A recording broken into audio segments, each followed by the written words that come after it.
Ladies and gentlemen, welcome back to Treasure of the Rudras. I'm your host, Classic Runner? Lore Runner Classic? Lore Extant? I don't know. Oh my gosh. Oh, now there's a heal thing. Damn it, if I'd known... Well, I wouldn't have had time anyways. I haven't even eaten breakfast yet. Wouldn't have had time to grind. What's it say? Wait, what?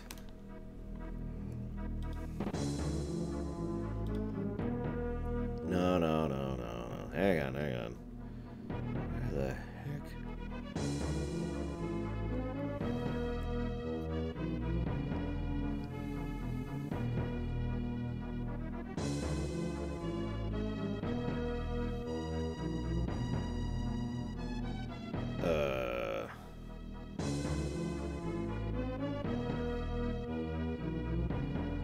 Where the hell are we?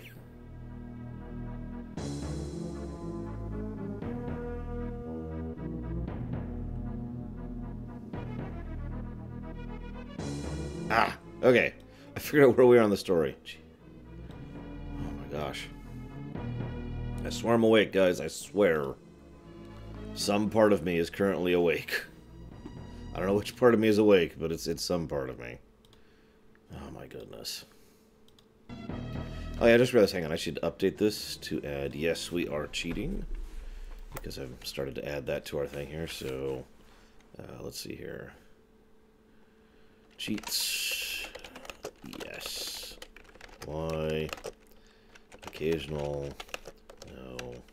Encounters. Cheats. There. A vampire. Of course. Because, you know, that's just how it works. It's the year of the vampires, I swear.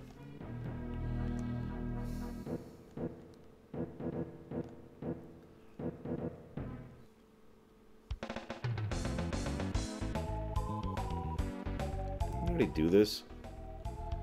Maybe? I don't know. Hi, Platty. Hi, Blackfile. Hello, more cowbell. Hello, Peter. Uh-oh, Blackfile. What are you gonna do?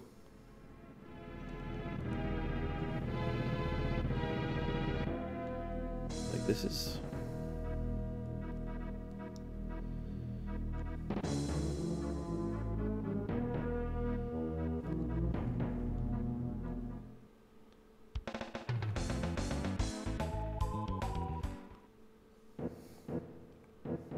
I mean, that's true, more cowbell, but, I mean, it is, as I talked about Sunday, I do want to be nice, open, and honest about when I cheat in a game. It's like, I am cheating right now. This is me cheating at this game. And that should be acknowledged and recognized. Like Zed Slayer. Zed Slayer deserves to be acknowledged and recognized, absolutely. Thank you very, very much, Zed Slayer. I very much appreciate that support. I'll put it towards the thing that's... Actually, is it on the list now? I don't even remember. I think it is. I think I added it to the list, like, 2 days ago when I was doing the massive overhaul to the site. Could someone do me a favor and see if Black Mesa is on the site right now? Because it wasn't, but I'm pretty sure I added it.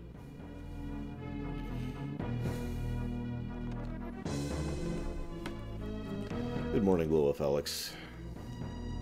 Okay, it is on the site. Cool. So I did add it. Yeah, it should be blue. Only 3 people have put towards it. Counting you. Good morning, Collison.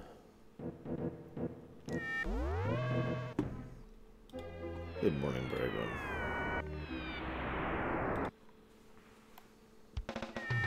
Nope, this is Mantra Peak.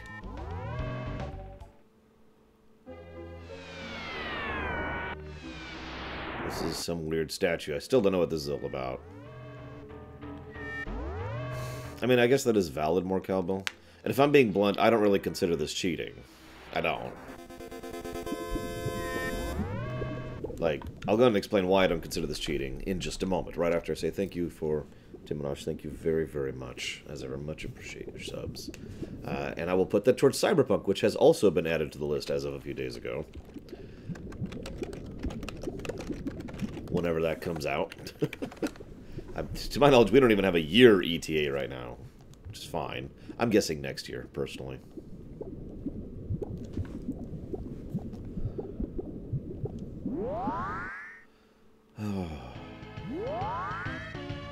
Here's hoping, said Slayer. Mr. Serlant, what's up? This place is not as I remember it. How so? It feels less shadowy, less populated. Where are the souls of the dead? I can't hear them. You see dead people? But how could this be? How could it have changed so drastically? It is easy. House and steal your body. You wander around as spirit. It is natural seeing other spirits when you are being one yourself. Ah, now I'm no longer in the world of the dead. It all makes sense. Hello, Dream Whisperer. And thank you, Braglin, very, very much. As ever, much appreciate your support as well. And I will jot that down to Cyberpunk.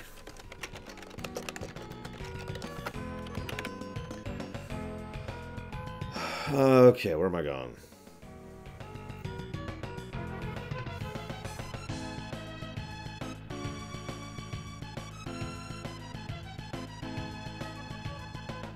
This is still like the best song in the game right here.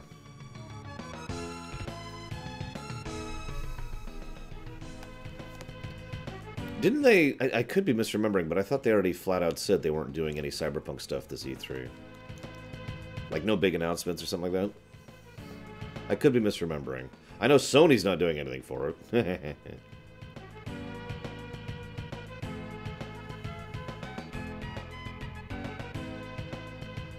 Wait, what?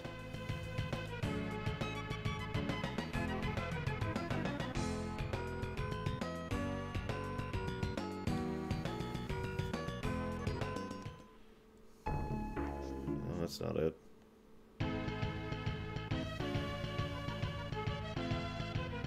Of course, the best song in the game is for the frickin' Netherworld, right? In my opinion, obviously. I'm curious what the final boss song is going to be, because the final boss song for Final Fantasy Mystic Quest is really good. I don't have a lot of places I can go. Hang on. I must be misremembering then, Dream Whisperer. I'll believe you. I mean, it's not until June. It's not really in my brain right now.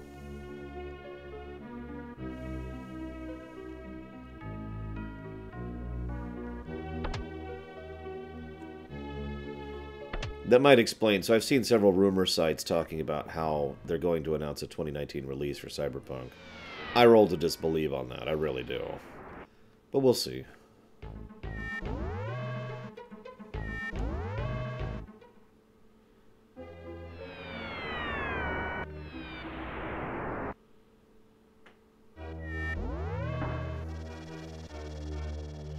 Yeah, I still haven't eaten breakfast either. I'll eat breakfast at some point.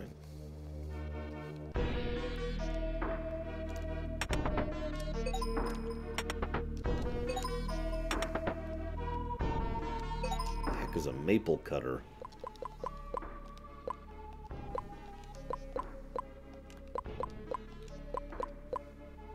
It's a weapon.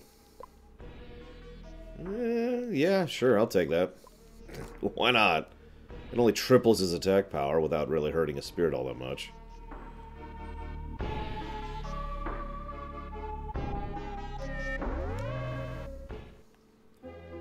God, you know, I just realized how much more relaxing and less stressful this is with no random encounters. That's sort of sad.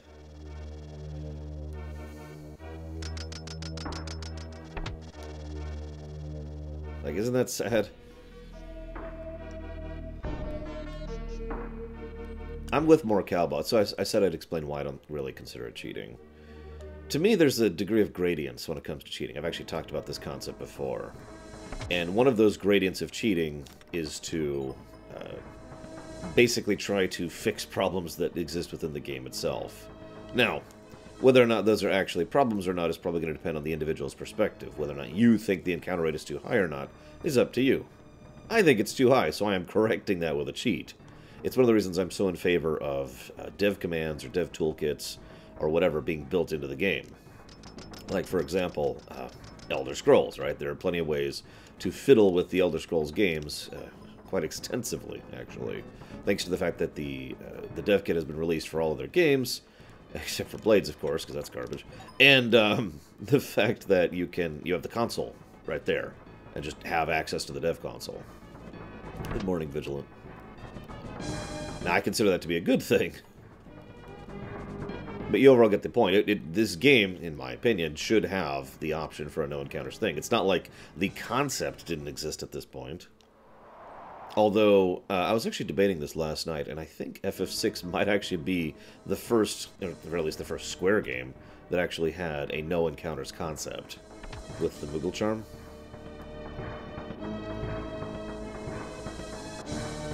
I'm not actually sure if there's anything before, though. Can anyone else think of something prior to that?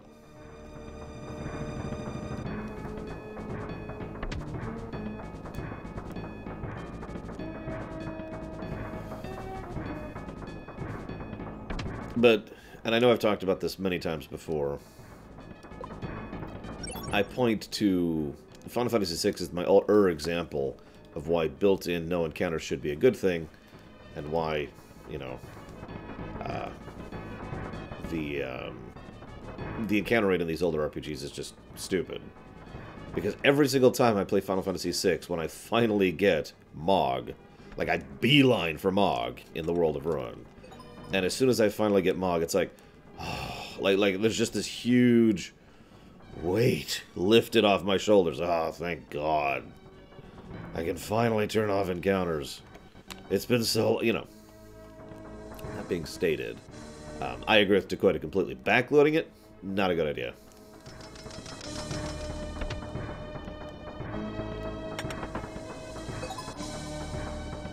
And in fact, to continue with that point... Aw, looks like Scion broke the lever, guys. To continue with that point, and yeah, I remember the same thing, Plutonia. I think one of the reasons why it is such a huge relief in FF6, and why I basically never take off Moogle Charm the moment I get it, is because you have to go through a huge chunk of the game, over half of FF6, before you finally get the option to remove encounters, right? Hello, Zalok. And so as a consequence, at that point you're just sick of them. Like, I'm sick of Zalok. How dare you, Zalok? No, I'm sorry. It's a bad weave-in. I'm still going to say thank you, Zalok. Thank you. As ever. But you're sick of it. By the time you get to the World of Ruin, you're just sick of random encounters. So, I don't know about you guys, I turn on the Moogle Charm, but I never turn it off. If it's available from the beginning, it would be more of an option, like, okay, well, this time I want to turn it on, or this time I want to turn it off, and I probably wouldn't be like, oh, by the time I get there. Just my thoughts. Whoops.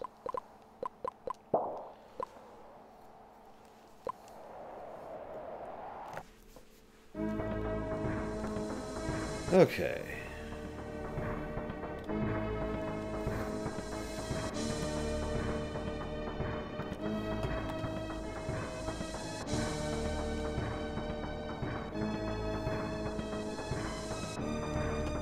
I'm trying to think of other examples of no encounters. So we have, well, FF6, 7, 8, 9, 10, and so forth and so on have all had some form or another of random encounters removal. That's not true. 9 didn't have anything. But 6 had the Moogle Charm in the latter half of the game. 7 had the remove encounter materia, which is incredibly invaluable, and you only get it through chocobo racing. Which is actually one of the reasons why I tend to do chocobo racing in virtually every replaythrough of FF7, to get that, you know, and produce materia. Now the catch is, in FF7 there is no actual Ink None.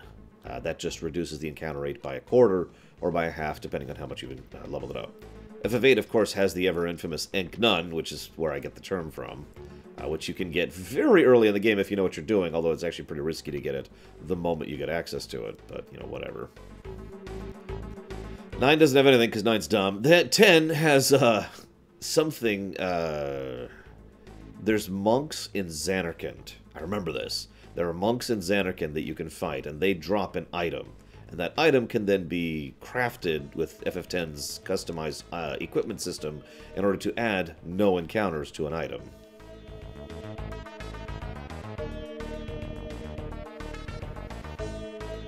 And again, very backloaded, just like FF6's, because you don't get to Zanarkand until frickin' forever. Now, I believe, and I remember, I found this out like the last time I played FF10, there's apparently like one other source of Enknun prior to then. I don't remember what it is, because it was something I wasn't aware of, but there's something. Where in the world? I'm actually turned around now. Do I like minigames? Yes and no, Zilok. Why do you ask? Then we had FF11, which is an MMO. FF12, which allowed you to just kind of avoid encounters. I don't remember if FF13 had an Enknun. I really don't. Is this it? God, I am really turned around.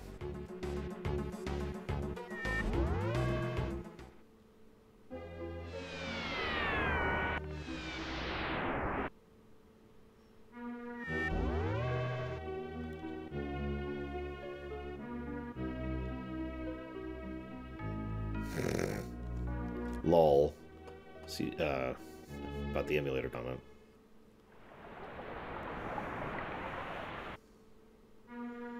That's true. That's true. 13 had the, I forget what it's called. Like, there was an item you could buy.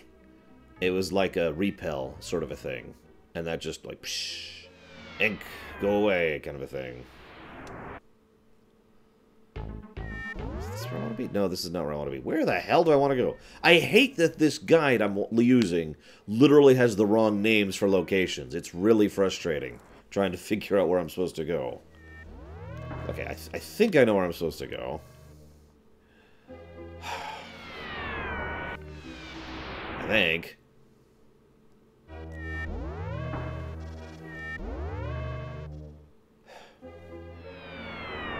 Anyways, so minigames. So, like, for example, there's Hot and Cold, Chocobo Hot and Cold in FF9, which I despise. I absolutely hate Chocobo Hot and Cold. I don't mind running around and actually finding stuff. That's kind of cool. I'm with that, but... Oh.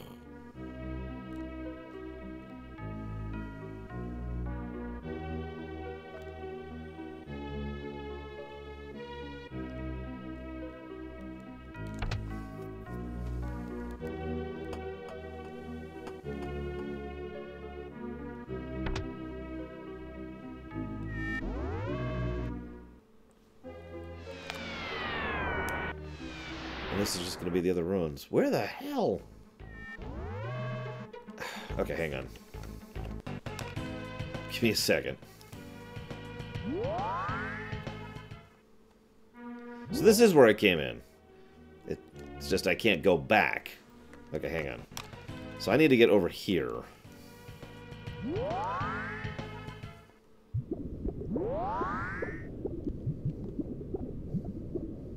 Oh no, I've heard plenty of people who do Blue Wolf Alex. They're crazy people, but no, I have heard that.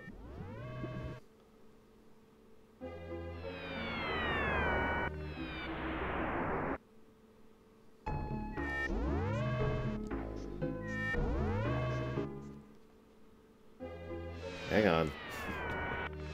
Okay, so there's the Frost place. That was the castle place. I'm just figuring out where the portal routes connect. And then this leads back to the volcano. This is Mantra Peak.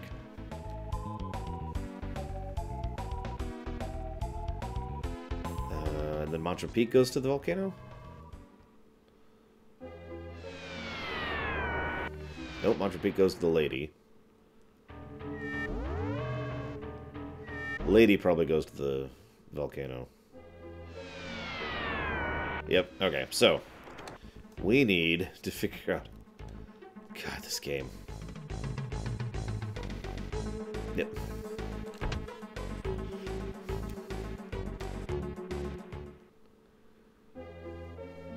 This is not the one I want.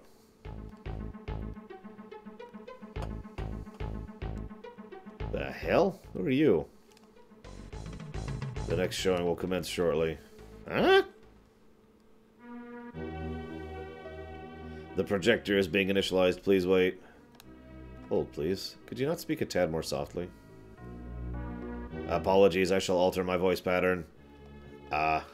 Is this acceptable? Then I shall start the projector. Please stand on this slab. Let the show begin.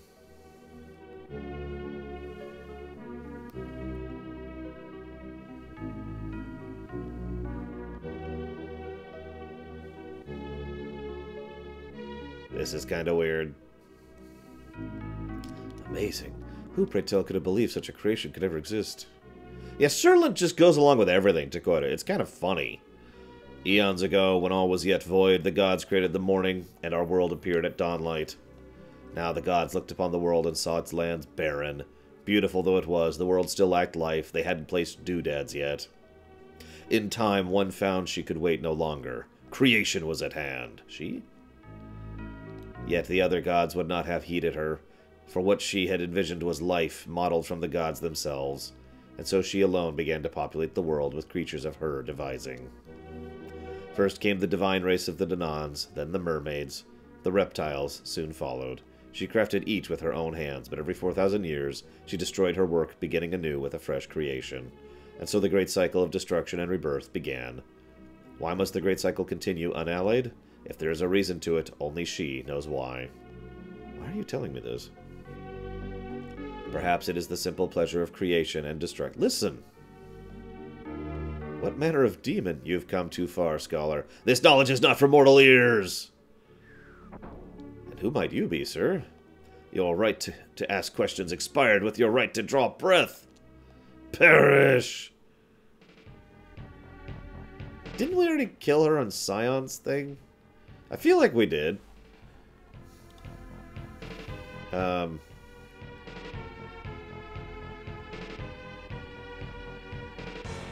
So I kind of accidentally stumbled into this. So I gotta actually find this boss. Give me a second.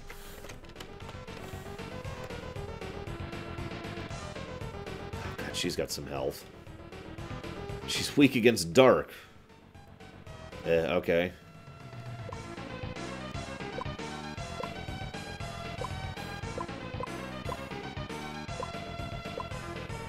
I wasn't expecting a boss fight, so we'll have to kind of make do here. Let's do this.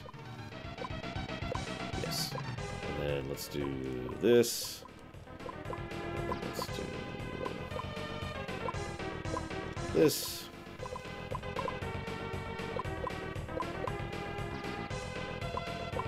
And this.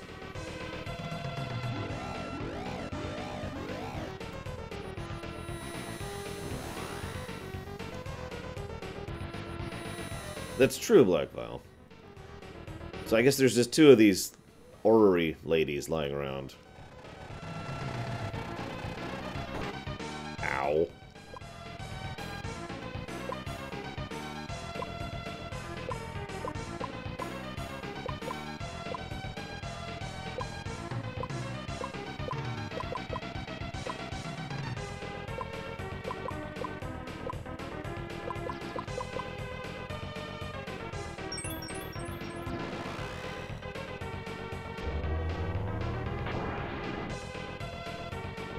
I mean, where else do you fight people, Takoida?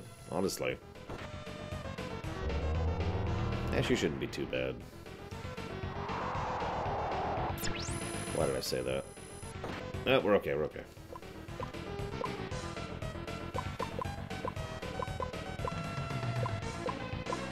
One more round should do it. For debuffing, I mean.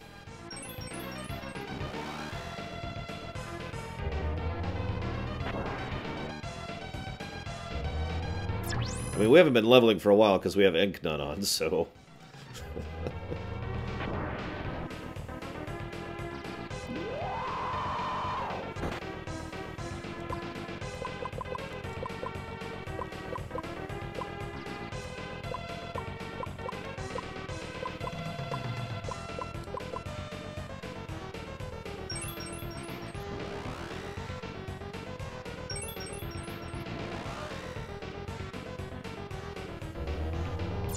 I like how we're just attacking her with a Kirby boss every time.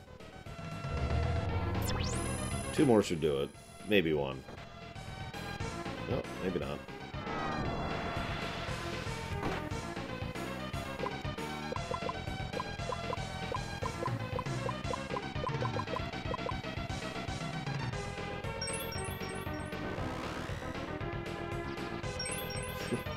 I mean, it's hard to argue, Zalog.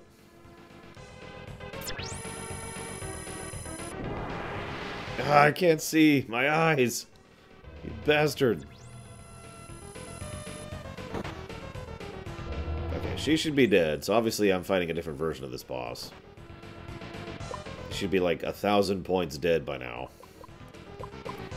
Whatever.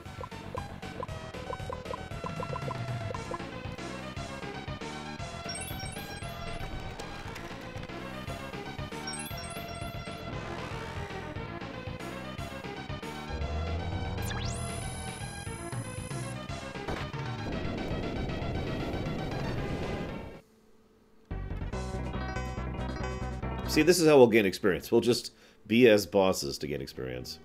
Who is she? Why does she desire our destruction? I love Serlin. He's just fought someone who's trying to kill us for asking too many questions, and he immediately starts saying, "Okay, now that you're dying, so I have a couple more questions. Just one more question. Wouldn't you like to know?"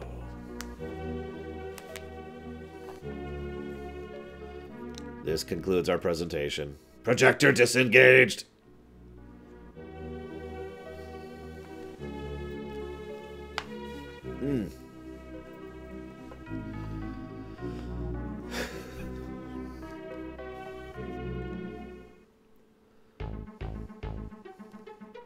Okay, so that was an interesting detour. Detour? Side tour. I should have suspected the moment I saw a save and a heal thing right before that, but whatever. Alright, where the hell are we?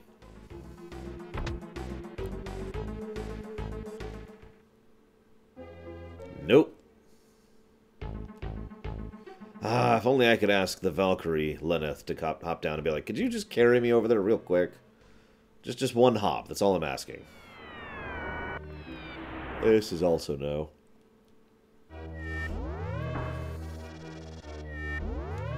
Oh yeah, I should probably... Ah, that was the wrong button. Whatever. I mean, we've been dead temporarily? We were dead. Does that count? Here we go. This is where I want to be.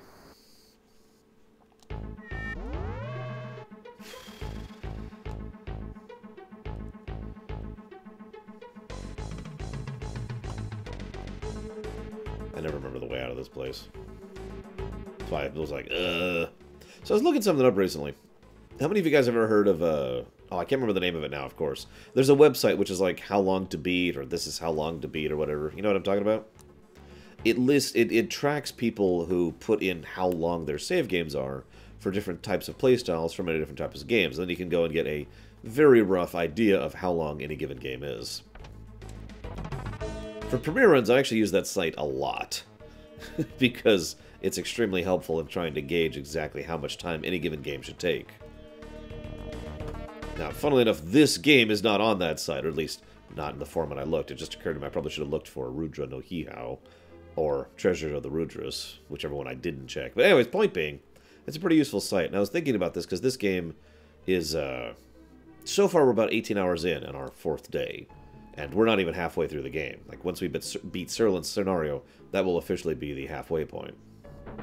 But I bring that up because I was thinking about how long this game feels so far. Like, I mentioned that yesterday. And I started thinking, how long are some of the other RPGs that I'm rather fond of tend to be for a first-time playthrough?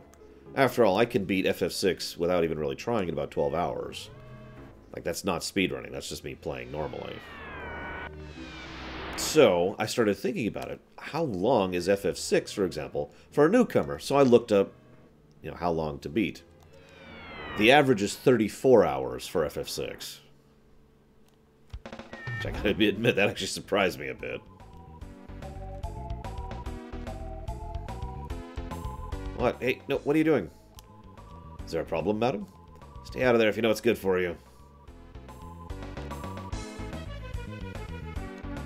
When I say 34, I should actually verify that, or clarify that, I mean. Whoops. Really? Game? Really? Yeah. There we go. So, the way they track it is they've got different playstyles, which is main story plus extras, completionist, and then they've also got some speedrun things, and they also have different information based on different platforms. So, just main story is 35 hours, 48 minutes average. Whereas, for example, main story plus extras is 42 hours, 5 minutes averaged. Wait, what? And then we've got completionists, 66 hours, 37 minutes average.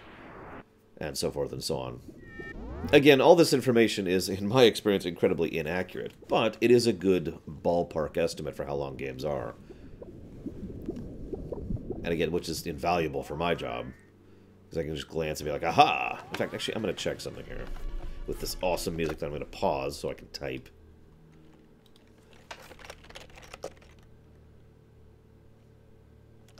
There it is, Treasure of the Rudras. So apparently I was looking for Rudra no Hihao. Average playtime is 29 hours, according to this.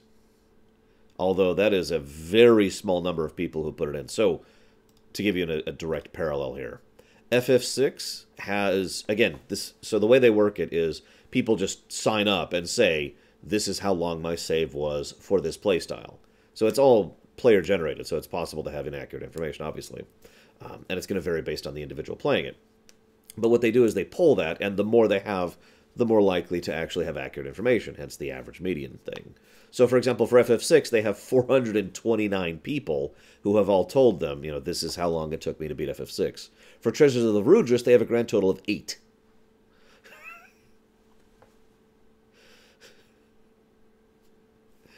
Eight people. I might actually go ahead and put in my time whenever I finish here, just so they have 9. Anyways. So what are we doing here? Right, we're going to the museum. I don't remember where that is. We still have no encounters on.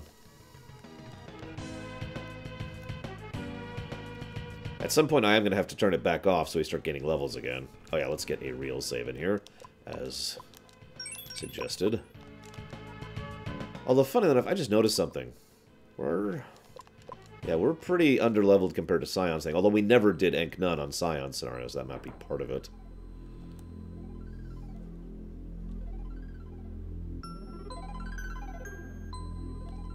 Wow, Plutonia. I used to hear that all the time when I was a kid. I'm dead serious. One person, this is not a joke, one person used to tell me that he would beat Final Fantasy Mystic Quest in about half an hour. Now, I went ahead and started playing Mystic Quest fairly shortly after that. Like, wow, that's incredible. And I actually had a timer with me because I've been speedrunning since I was a teenager. And so I actually sat there, and I was like, okay, I got this. Timer, go. And like at the half-hour point, I was barely getting past the frickin' first major boss, the Flammerous Rex. And I kept thinking, how? How is it? It didn't occur to me for quite some time that my friend was lying. Or exaggerating. I finally confronted him on it. He was like, well, it felt like half an hour, was his defense of that. Well, it was easy enough. Lolo? Let's see. Destruction and creation. The cycle repeats until perfection is attained. That's good to know.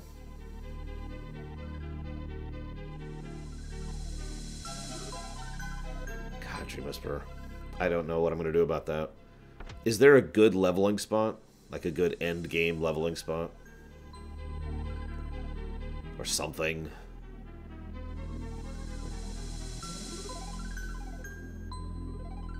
Because I'm gonna have to grind, and...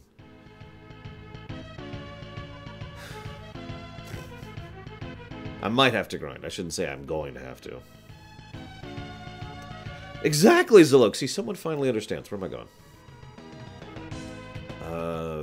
Really? Alright. After all that, going back topside.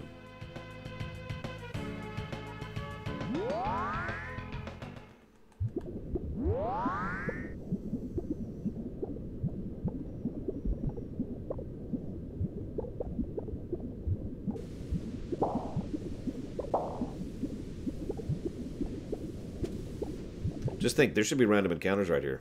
And the best part is these random encounters aren't actually at level, so they don't really give me anything worth a damn. They're just random encounters. Complete waste of time. It'd be like backtracking through Mount Colts in, like, the latter half of the World of Balance. Which is funny. Actually, now that I think about that, am I going the right way? Hang on, let's do a save here, because I feel like I'm going the wrong way. If you're going to have this kind of backtracking in your game, you really probably should have... Damn it. You really probably should have a no encounters option. But then again, as I've said many times, I think the very concept of the way that games do trash like this is flawed. So, the hell do I know? I finally got it, guys. It was literally nothing. It was just a freaking... It was a mantra.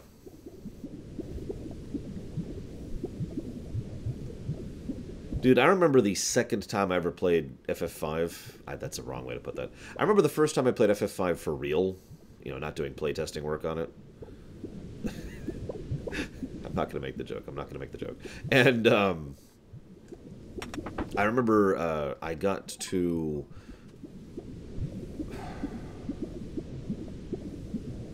the fireplace. God, I can't think of the name of it.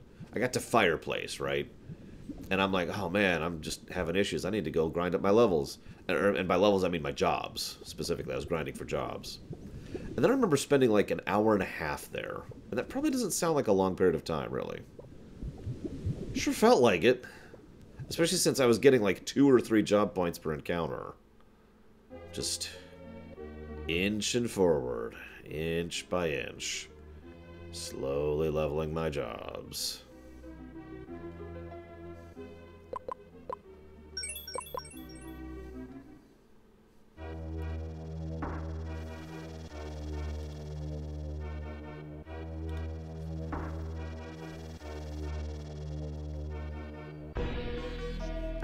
Hello?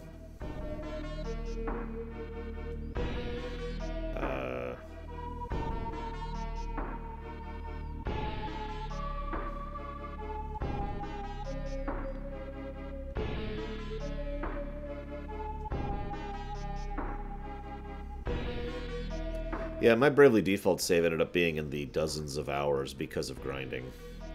Money grinding, and then job grinding, and then level grinding.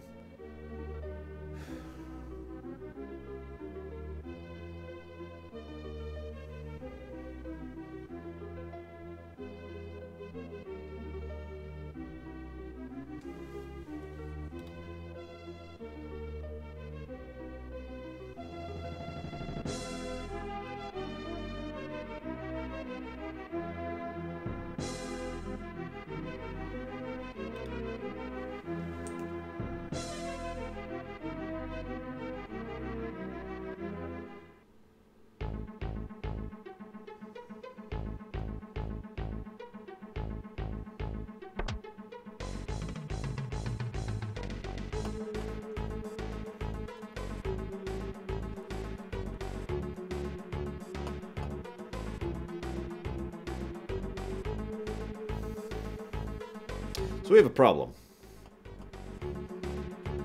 Story-wise, at this point, I am supposed to go and try and find a submarine in order to get access to an underwater area, right?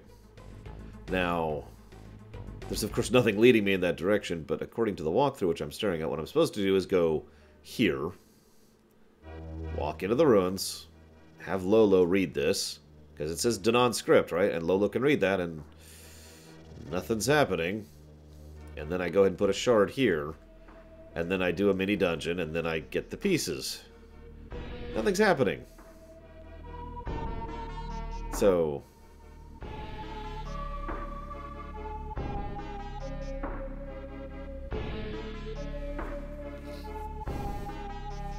hang on.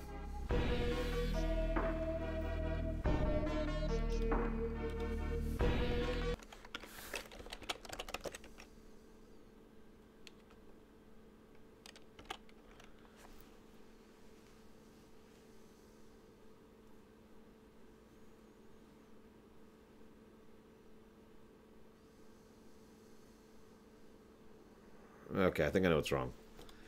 I have no idea how to fix that. Okay. 15 negatives to gameplay. No, I'm kidding. But I've actually already given a negative to gameplay for this, so whatever. The walkthrough-itis of this game is real. Hi, Leander. I mean, I ask you guys honestly. In-game, what has indicated to you that we need to go to a ruin in the middle of the desert in order to get interaction with the thieves group who are going to give us the underwater parts? Hell, I barely know we actually have to go underwater at this point.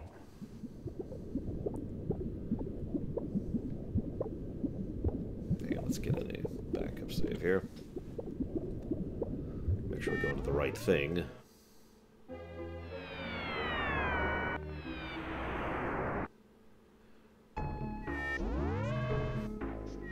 I just want you to know, Leander, if I encounter a Leander in this game, I'm just gonna laugh.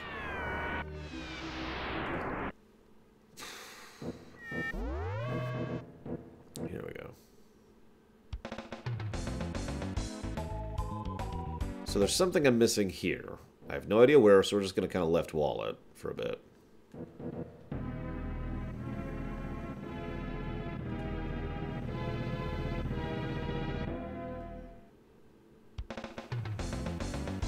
This is a good song, too. It's a shame we only hear like 5 seconds of it at a time.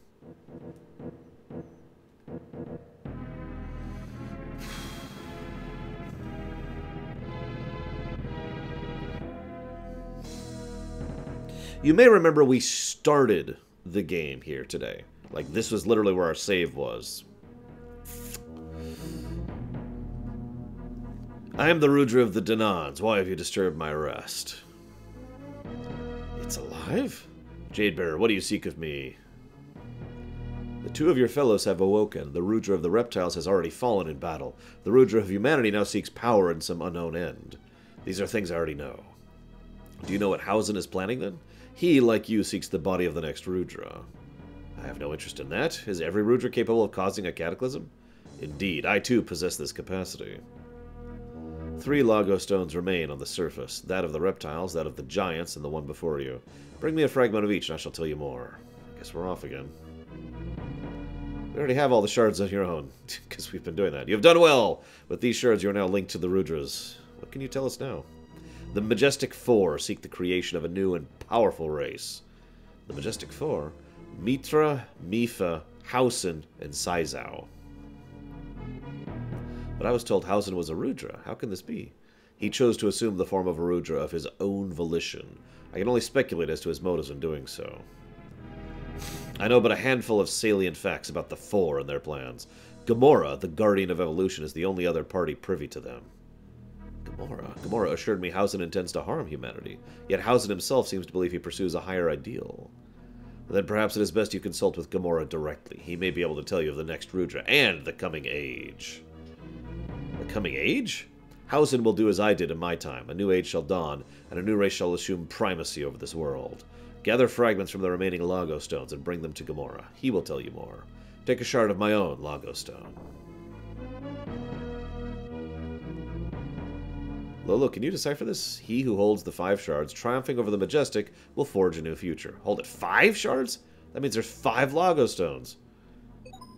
I can count. Only 1 more stone remains now. Where might I find the last fragment? The last stone is of the merfolk, underwater. Beneath the waves lie the town of Lila, a refuge of the merfolk. Its inhabitants will guide you to the stone. However, you will not be able to reach Lila without the Danan Ark, Brosnir. Parts within the Danan vault will make it capable of braving the depths. Where might we find this vault? In the desert. Okay, here we go. This is the direction we were missing earlier. Only the entrance of the vault can be seen above the dunes. Okay. Now that we've hit the flag. Oh my god. I can't believe I didn't talk to the damn stone.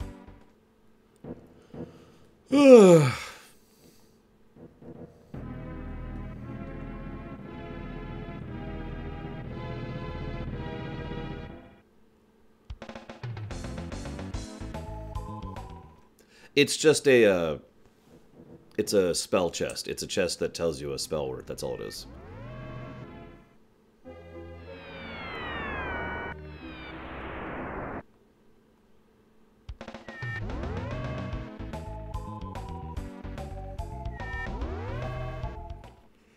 I've actually already opened it. Stat benefit, assuming there is a stat benefit. I'm still presuming that.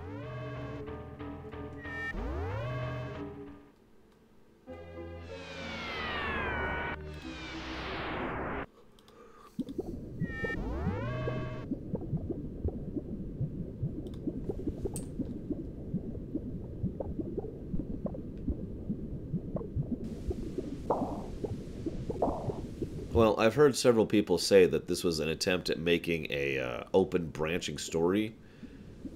And when I say an attempt, it's worth noting that this game is aggressively linear. Like, you have to do things in a certain order. You can go to places completely out of order. I've done that unintentionally before, and apparently there are plenty of people who do so deliberately. But you can't actually progress the story until you follow the exact paths of the story. As always, indicated by time moving forward, like it just did.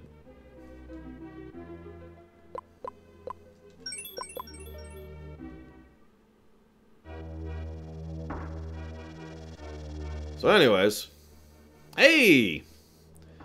Insert the sign of the Dawnins. The sign of the Dawnins? Maybe they mean the fragment we took. Let's see.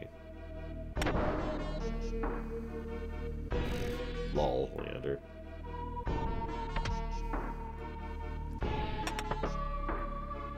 What is this? Looks like some kind of component. Component for what? Where's the rest of it? Wish I could tell you, Mr. Serlant. Oh, whatever.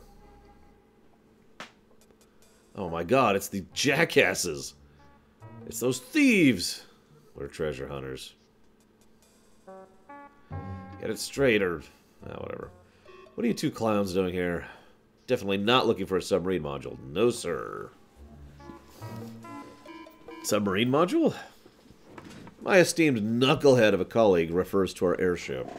We're just looking for a few trinkets to make it run smoother. Airship? The Danon Ark? It's Dune's Ark now, kid. We're the only ones who can work it. Because I'm secretly evil, even though I'm the fourth party member. How the hell are they going to make that work, honestly? Like, he has been a thorn in our side and has actually made everything worse for everyone constantly the entire game. But it's the truth. Wait, perhaps we can come to a mutually beneficial agreement. What kind of agreement did you have in mind? You seek to make your airship capable of underwater travel, yes? How the hell did you... Yeah, alright, I see where this is going. You've got the module, huh? Then you know you've got no possible use for it. We certainly do not. You, however... How do we know you're not bluffing, mister? Come on, let's see it. Yeah, fool me once, shame on you. Fool me twice, won't get fooled again. Yeah, you're not getting us with that trick again. Alright, start talking. What are your conditions? You will take us to the town of Lila, beneath the ocean. Is there a treasure there? Our only concern is the Lago Stone. Whatever treasure we find is entirely yours. Your conditions are acceptable. We are evil. Seriously, Dune is just the worst. Like, he's actually aggravating. It's like if you took Yuffie and removed any of the charisma and charm and care of her character.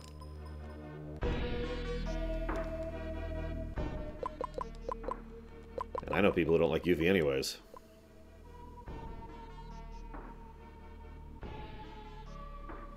Yeah. Sorry, I was thinking. Of course there's gonna be treasure.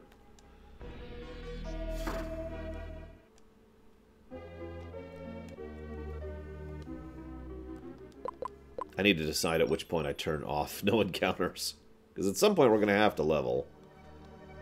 It's absolutely incredible. Why are you so surprised? A treasure hunter of my caliber can't travel around any old bow. Wild man blow a gasket if he saw this thing. If only the sage could see this. Pippin will be so jealous when she finds out. You done gawking yet? Now, as agreed, the component. I'm going to install it right away. Join us aboard. I'd stab him, but I know he's going to be our main party member in the fourth scenario, so whatever. That's not even cheating. We literally name him as our fourth character. It's really obvious. Activating healing.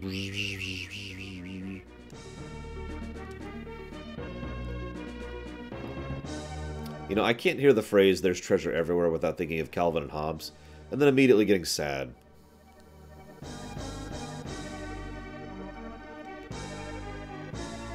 Do you want to have a look?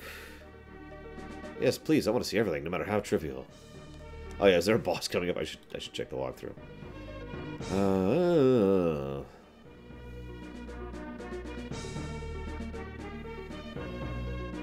Looks like no boss for a little bit.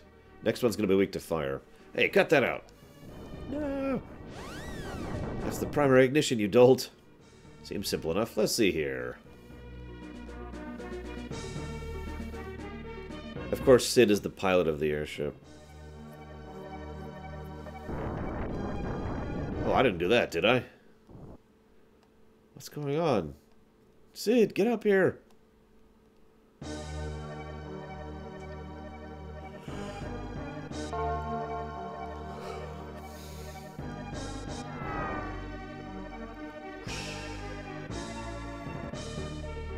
What was that? A giant stone statue just came sailing by. The thing must have weighed a good 100 tons or more from the look of it. How is that possible? We better get a move on. Are we ready to go yet? We sure are. Sid just finished installing the module, even though he was messing with us the entire time.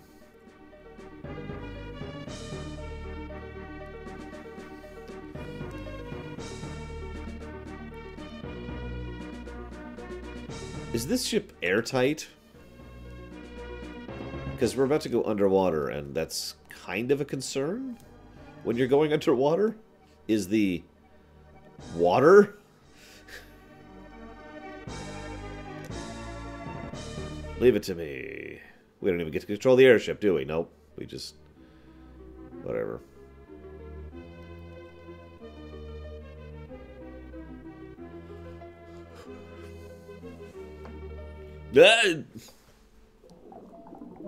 Dive! And hold your breath! Hey, Micromano. Welcome to Underwater, which is surprisingly airy. Are you humans? Bloop. We've been dwelling since the age of merfolk. Bloop. Bloop. Scoop. Welcome, Scoop. We'll probably turn off random encounter thing in this upcoming dungeon, because we're probably going to need levels for the upcoming boss. Probably. So, if you guys have a topic, we're going to need it in a minute. Bloop. I like to think everyone here just goes bloop, bloop. And that's just their dialogue. Bloop, squeep.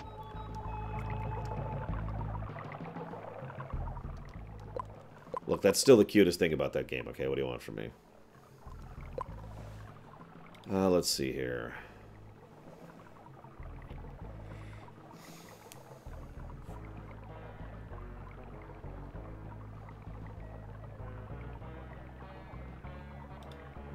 Most iconic FF enemy type. Well, we've got cactuars. We've got chocobos. Goblins, probably. Like the base goblins. There's also tomberries, which are pretty common. I don't know what a pampas is.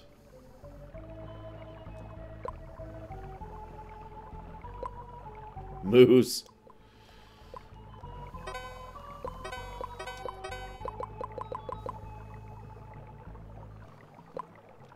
Hey, Roaring.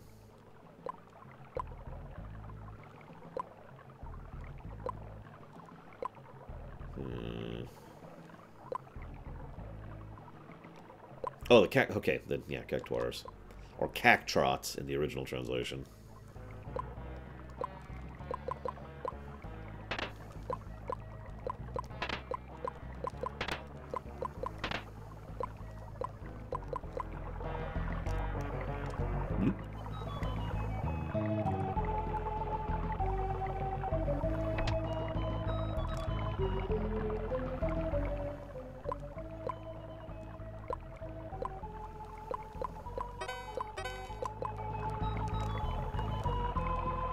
Let's make him try plenty MP items.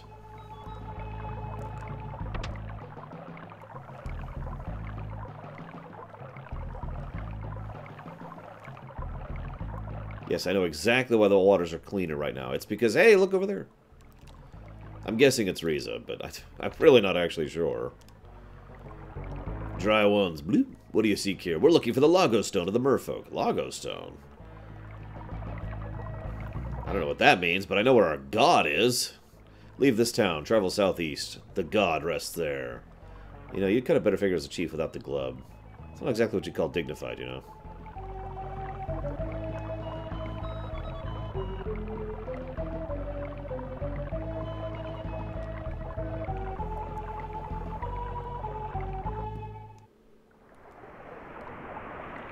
Hang on.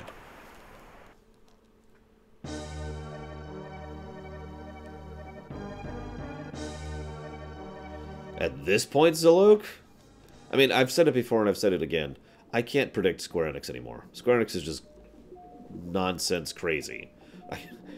They will do weird things, good things, bad things, in-between things, inconsistent things. They are all over the place.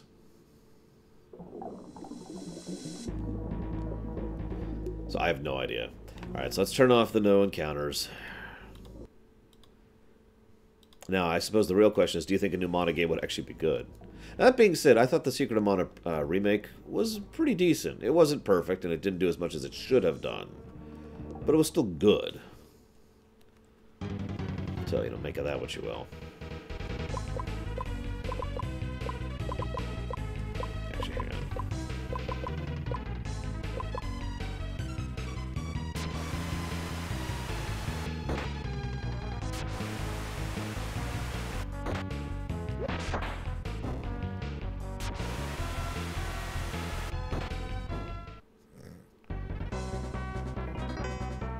I mean, I can make a fire spell.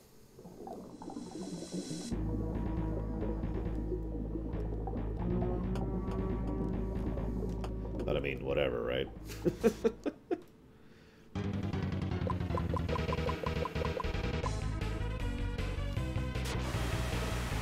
Yeah, but usually companies can be at least somewhat predicted, Roaring.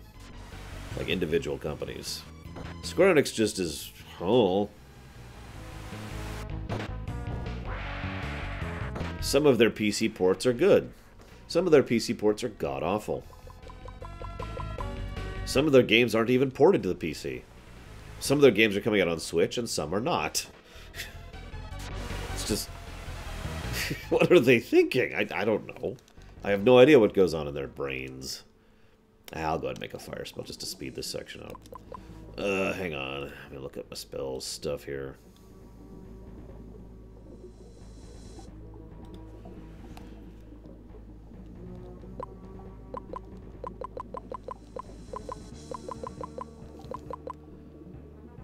Fire, fire, fire, fire.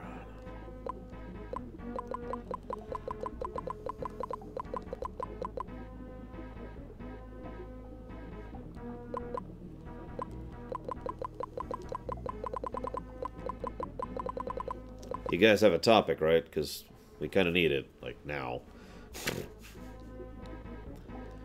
I mean, considering how many spiritual successor games have been developed in many times actually by the developers of the original game, that... Whoops, that's the wrong spell. Damn it.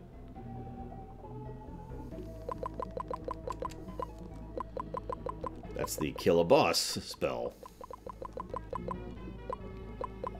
Predictions for endgame? Hang on just a sec. Picoa, Bitna, yep. There we go.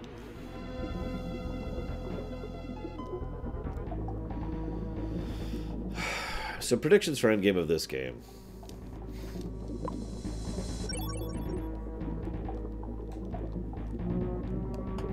Honestly, I'm not sure what to predict. Like, we already, thanks to Serlin's scenario and the ending of Scions, we already kind of know the basic general idea of what's going on here. There's an ancient group of beings called the Majestic Four. They were before even the Rudras. This isn't even doing more damage than the other spell was. Look at this. And they were responsible for setting up this cycle of creation and destruction for whatever reason. We don't actually know why yet, but it's heavily implied that there is an actual reason behind it rather than just... And as a consequence, every 4,000 years, they make a new Rudra. The Rudra wipes out the existing race, and then a new race begins, and then the cycle just repeats. Now, they've talked a few times about evolution, and Gamora actually mentioned that as well. So it sounds to me like what they're trying to do is force evolution, basically. They're trying to force society to be strong enough to stand against the Rudras. Now, since we already know Scion killed the current Rudra, we've basically succeeded at that. But that still leaves the question of what the fourth scenario is going to be like about. So my biggest prediction, to finally answer your question, is I would say that the fourth scenario is going to be about whatever the reason is behind this forced cycle of evolution. Okay, you've successfully done it, now you have to deal with the consequences of it.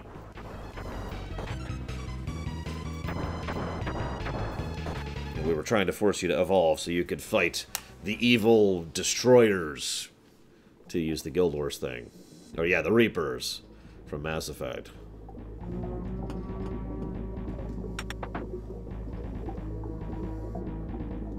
God, I haven't even finished breakfast. I'm sitting here like, why do I have a headache? I never ate breakfast.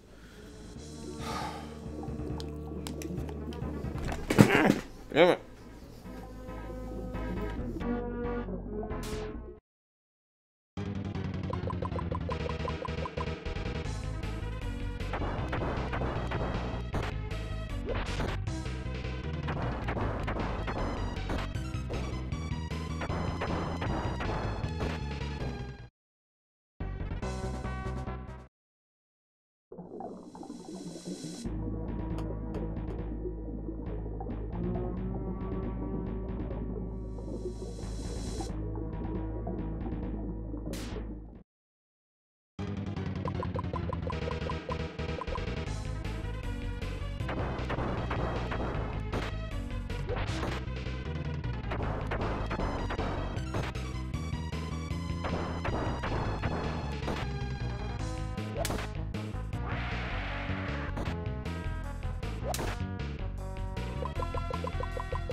I'm going back to the other spell.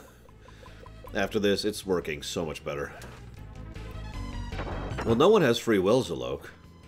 All of you are actually a figment of my imagination. Obviously.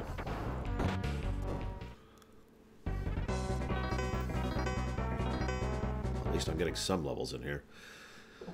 So, Leander, that's actually not a bad idea, really. The idea that maybe... So we know that there's the... I can't even think of the name of it. The Gafu or whatever, you know, the life stream, right? And the souls go back there and then they're rebirthed, right? It's entirely possible that this world is basically trying to fight against entropy, and that this is their method of fighting against entropy, is basically forcing... doing the shadow thing, you know, from Babylon 5, right?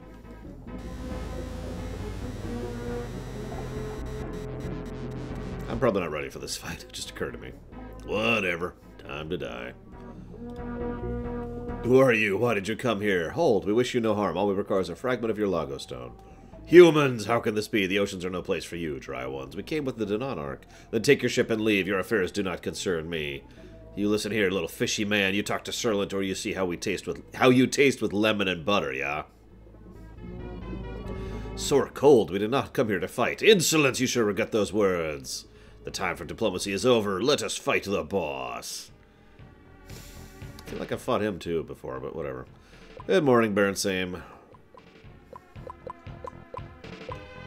What's up?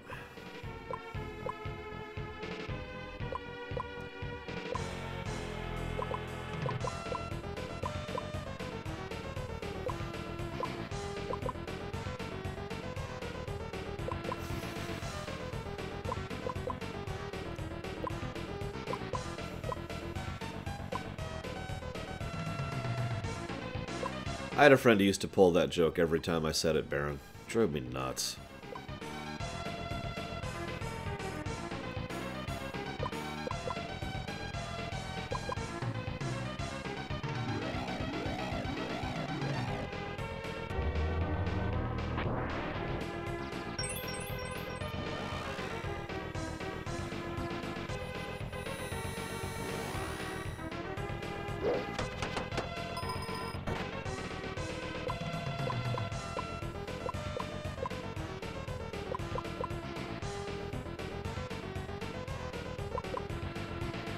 Yeah, funnily enough, water's weak to fire, so...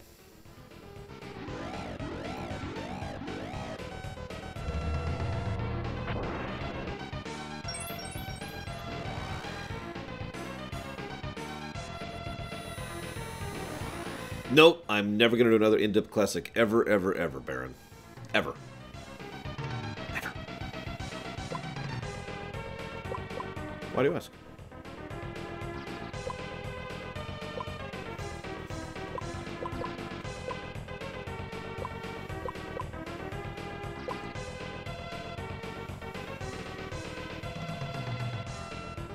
Fire is also weak to water, yes, but water is weak to fire in this system. They're both weak to each other, in other words.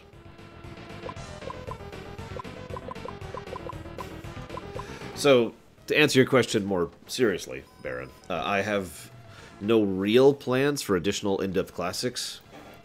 Professional plans. I have personal plans for new in-depth classics, because I want to do many of those. God, that's funny. Like, seriously, this is one of my favorite types of streams to do.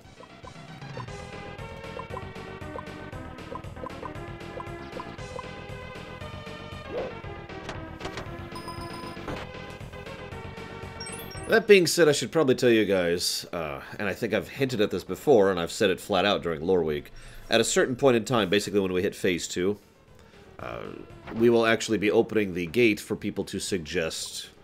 for people to suggest in-depth classic streams in addition to premiere runs. And then those will be funded and put money towards in the exact same way the premiere runs are. Make sense? And that'll become part of the new, streaming schedule. That being said, people have already put money towards 2 in-depth classics. Like, as of this point in time. There's the one turn I don't double heal. That should be fine.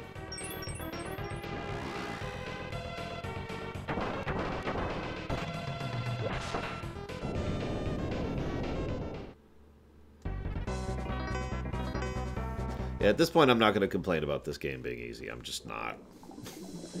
Well fought. I see the land dwellers have grown strong indeed. May we take a fragment of your Lago Stone? Do as you wish. I care for nothing whatsoever. DMC would qualify as an in-depth classic, yes. PS2 game. I'm not sure how I'd stream it. I'd have to figure that out. Lo, in the beginning, there was Gafu. That's the one. The live stream thing. Origin of all life, spun by the hands of Gamora, the flow of life takes shape. Seek Gamora in limbo, he shall guide you. I shall return to my slumber. Leave me to my rest, humans. Okay. If you insist.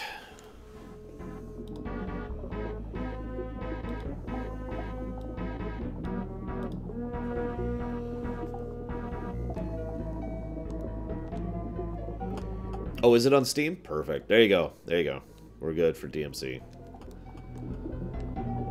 I'll go ahead and tell you, the other 2 games that people have donated for a in-depth classic run of are Mario Galaxy, the original, which I'm also not sure how I'm going to stream, because Wii games are a pain to stream, and Final Fantasy IX.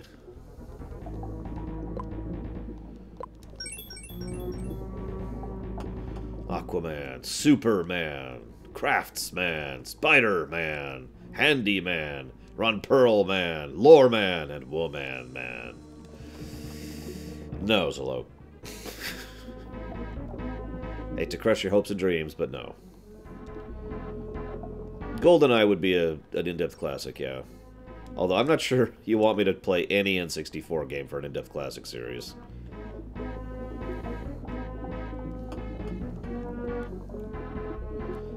Now, there's a random topic. Design a Mega Man character right now. Go. One that isn't crap.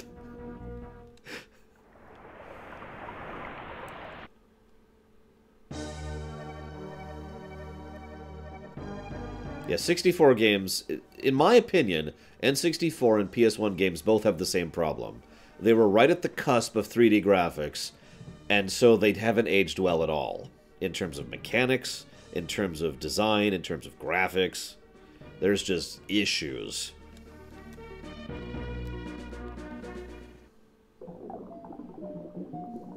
So it's like Metal Man, but even better. Or no, he's a Berserk Metal Man.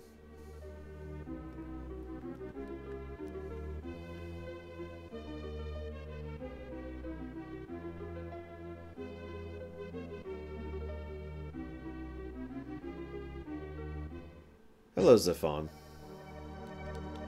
Thanks for your help. We ought to be thanking you. That component's working like a charm, boy. It's been a real pleasure. We'd have loved to repay you for your troubles, but I'm afraid we left the Grail and robe in the care of a rather charming young lady. No hard feelings, huh? You know, Sid, you seem to have a good head on your shoulders. Think things over. There's no future in being a thief. Treasure hunter, treasure hunter, treasure hunter. It's not that hard to remember, damn it.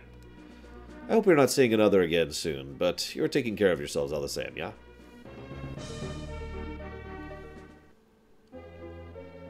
Ah, the N64 controller. Proof that Nintendo has no idea what they're doing. So, please don't make me do an in-depth classic on Quest 64. I've beaten Quest 64 before. I did that. Back on this, I actually bought a memory pack for the N64 for that game. Because at the time I didn't realize how bad it was. I didn't know. I didn't know.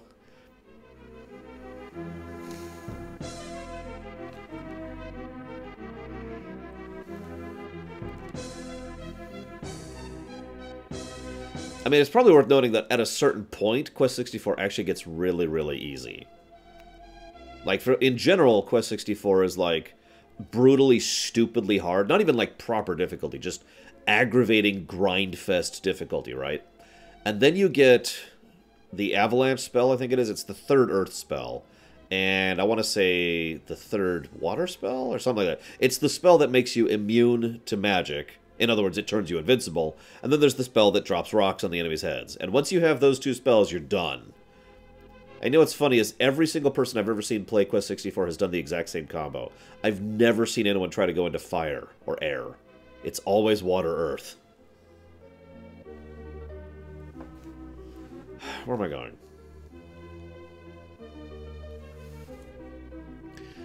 The music one, Berenstain? I can see that working.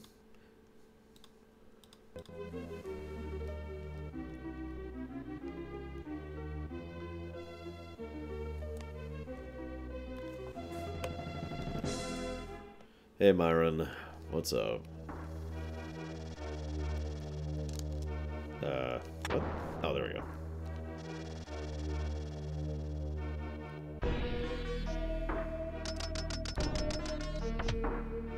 Yes, Zephon. Oh, the showman idea? Oh, shoot, hang on. 1, 2. 1, 2, 3. 1, 2, 3. 1, 2.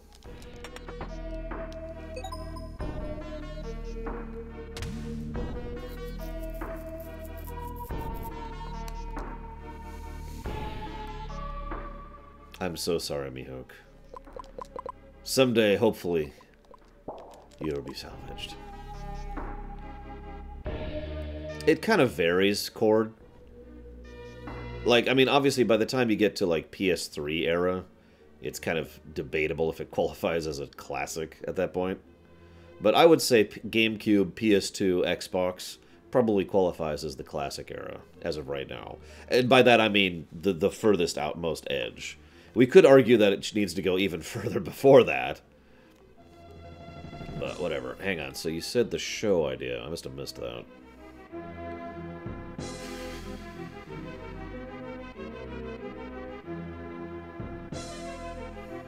Ha! Okay, actually it sounds amusing, Baron. Although I don't know how you'd actually execute that.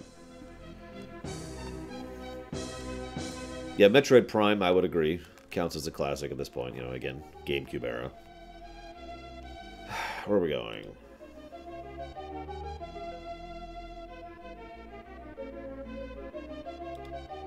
Okay.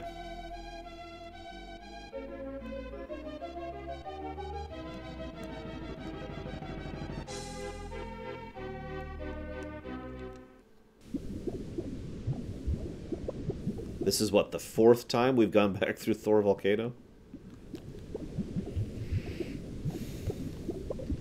Ah, the TurboGrafx 16. I almost bought one of those, but it was like $200. You want to do an in-depth classic on KOTOR? I mean, even, nope, I'm going the wrong way. It would qualify. Basically, the general idea is it's kind of a judgment call on a case-by-case basis whether or not it qualifies for the in-depth classic series.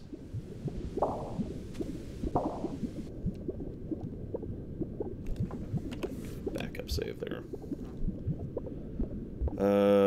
No, I don't want to go there. I want to go here.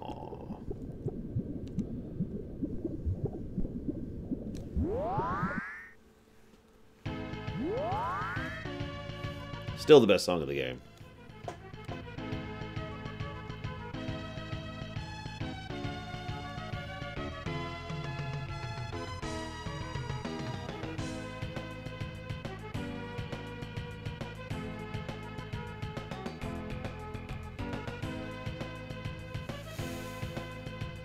I would say, again, the GameCube Mario Kart would probably be the limit for that. Is that it? No, that's the way up, isn't it? Hang on.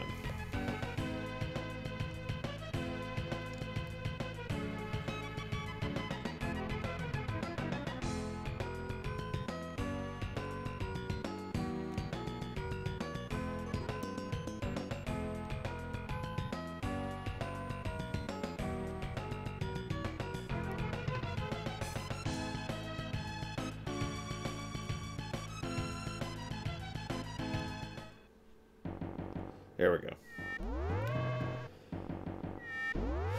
Actually, before we do this, this is apparently the point of no return, so we're going to do a backup save here. We're apparently at the end game for Sterling's scenario, so we'll just do a bunch of backup saves there. There we go.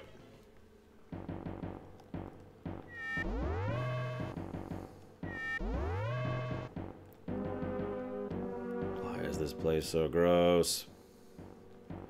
Hi, Gamora. I see you've recovered your body. And Hausen? I fear he is still at large. One thing puzzles me, Guardian. Why did you not rein him in yourself? Do you not have power over the Rudras? Correct. Rudras and Lago Stones alike are my creation. As such, they act in accordance to my own instructions. Why is Hausen different? Though he assumed Rudra form, his powers are undiminished.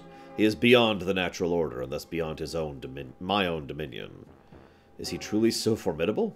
As formidable as expected from one of the Majestic Four. They who fought the Destroyers at the Breach of Heavens? The same. Maybe it is literally the Destroyers. It is upon their orders my work is done. Thus was I tasked with the creation of the Lago Stones, which would destroy you. So you shall be our executioner. Humanity alone will shape the next Rudra. I merely craft the tools of your undoing. If we create Rudra, can we not also define its nature? Make not a destroyer, but a protector? By gods, Mr. Sterling, that's brilliant! Thank you, Legan. We cannot allow humanity to destroy itself. Master Solon would have wanted it that way. Surland. The fragments we have collected link me to the other Rudras, yes? That is correct. Will it suffice to create the next Rudra? The possibility most certainly exists. If your mind and body are sound, the Rudra will be as you will it. Okay, so this is probably why we were the shield. How may we go about creating the Rudra itself? You must first destroy Hausen and the already existing Rudra. But before that can happen, there is someone you must eliminate, an ally of Hausen who awaits you in the ruins of Tula. Very well. Take heed, once you return to the land of the living, all gates, save that of Tula, will be sealed. Point of no return. Legan, do you know where we might find these ruins? Nope, but my old man might. Excellent idea. Let's talk to Dr. Castagia. Whee. Hopefully we'll never be back to gross land here. Why is this area gross? Like, why did they decide to do a palette swap of the organ area for Gamora's spot? Like, why? Whatever. The hell do I know?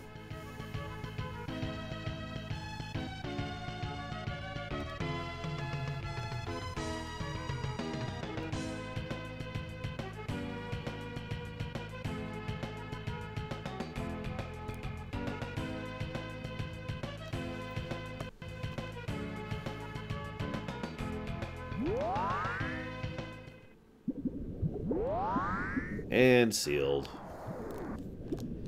Gamora's as good as his word.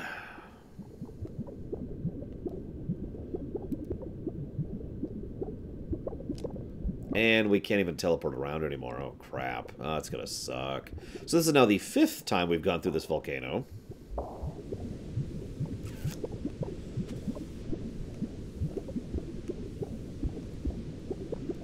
You mean like the one I'm doing right now, Baron? Admittedly, that does kind of violate the spirit of the In-Depth Classic series, but, I mean, truth in advertising.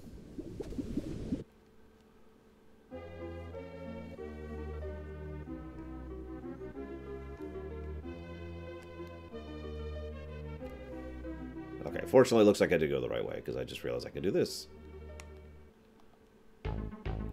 Yeah, I never played Valkyrie Profile, either.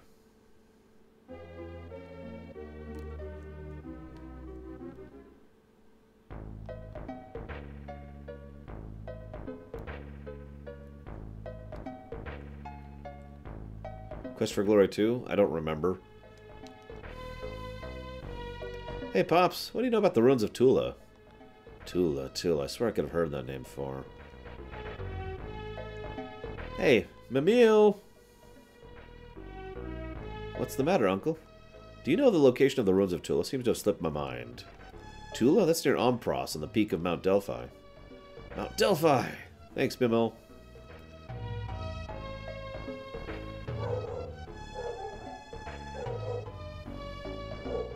People exist.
So, letter from my grandmother. Card, I should say. Card from my grandmother. It's a chocolate rabbit. Says, "You want a piece of me?" Then you open it up, and there are several large bites taken out of him, and he says, "I probably should have phrased that better."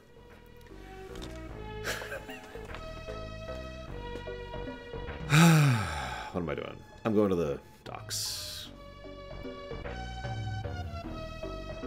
So any classic game I wanted to play but never could for various reasons. Yes, but I can't think of any right now. Dark Messiah of Might and Magic.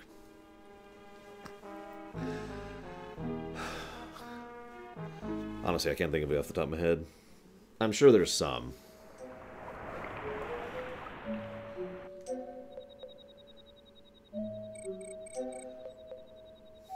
Why not what, Peter? Let's go ahead and get a real save in while we're here. I'll do it outside. Hang on, are we good? Why can I not play Dark Messiah? Didn't know it existed, I suppose? Would be the easy answer to that.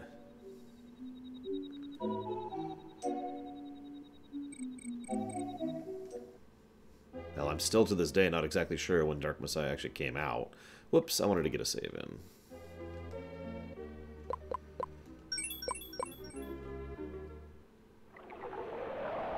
I should probably turn off the cheat. Meh. Encounters time. What about you guys? What's a classic game you always wanted to get into? Or at least try, and never really got around to for whatever reason?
Metroid. It's another interesting thing. When it comes to certain in-depth classics, we're going to have to decide which edition we play. Because, you know, there's the original Metroid on the NES, and then there's Metroid Zero Mission on the GBA. So, I don't think Skyrim counts. I think I'm going to disallow that one. Good morning, Aethel. Congratulations. Total playtime, 5 hours. As of right now, the only Metroid on the Switch is the original. And that's only if you have the online thing.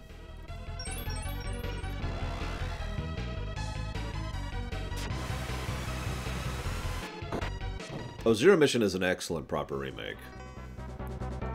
Honestly, there are 2 Metroid games I can point to as really, really good examples of good proper remakes. 98, Jesus Christ. And that's why I cheated, Aethel. Right there.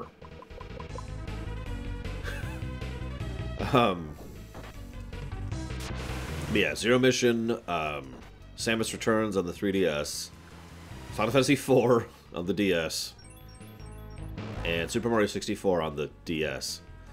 These are all excellent examples of proper remakes. Just wow.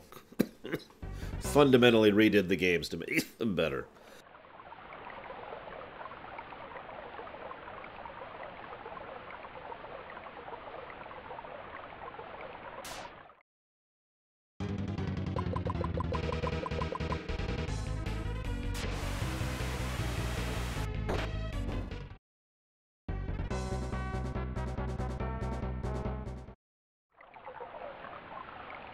But yeah, Roaring, like, what's an older game that you never actually, that you wanted to try or get into, that you basically never had the opportunity to do so for whatever reason?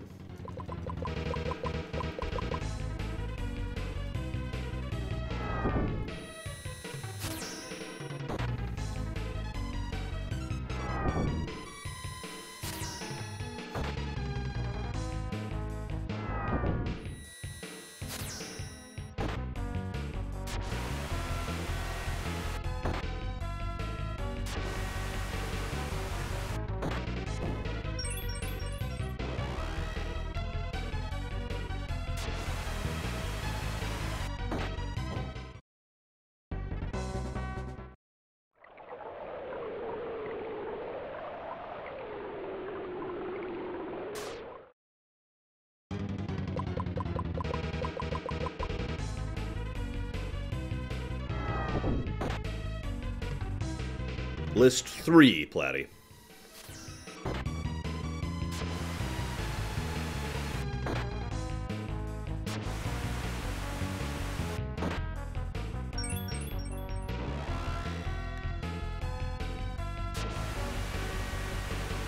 Oh, I'm sure it was, Aethel. But 98 hours is all I need to say. Well, it is possible I could have beaten Sekiro. I don't actually agree, but it's possible. Even if I could have, it would have taken an inordinate amount of time. I don't have time in my life right now. Which is one of the reasons why this game is irritating me a little bit, if I'm being honest.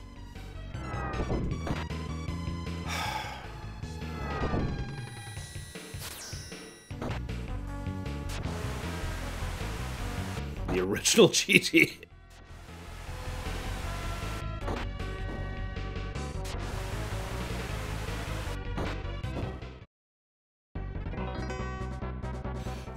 Ooh, the ham.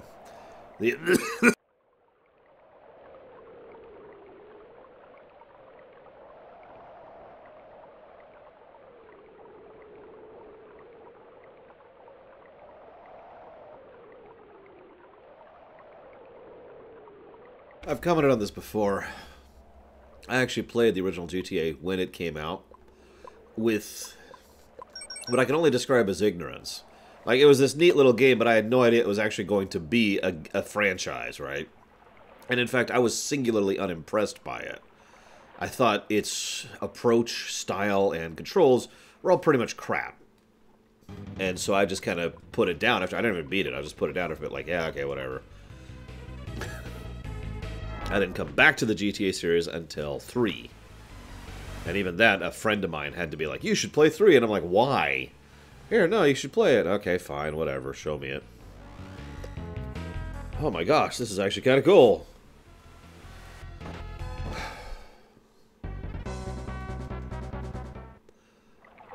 So, Cord, you're either asking me one of two things. Which older game was the hardest, most frustrating, yet rewarding, or which in-depth classic, aka which of these reviews I've done. So which one are you asking me?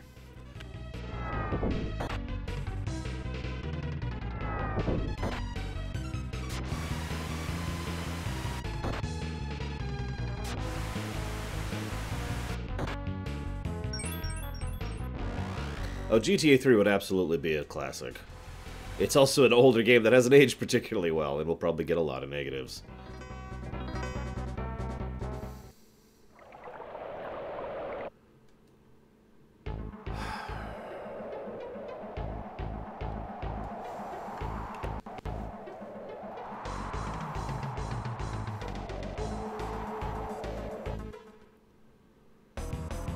Oh no, it's a bird.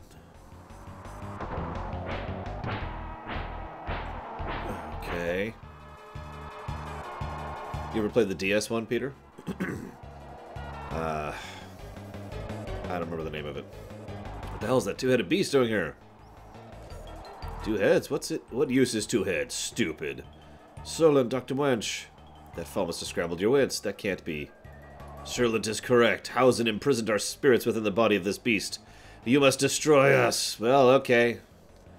Humanity's future depends on you. So we have to kill Solon and Dr. Wench. Chinatown Wars. That's it. That's it. Creepy boss. Whoa, that hurt.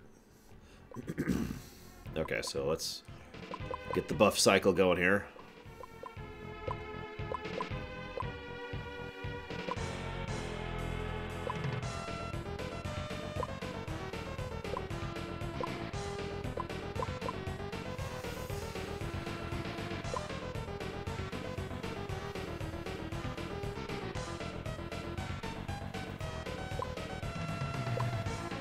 Do that.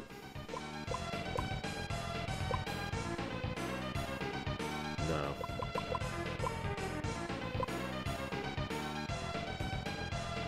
Let's do that. And someone's already dead. That's why I was doing a double heal. Apparently that was not sufficient. Who's this?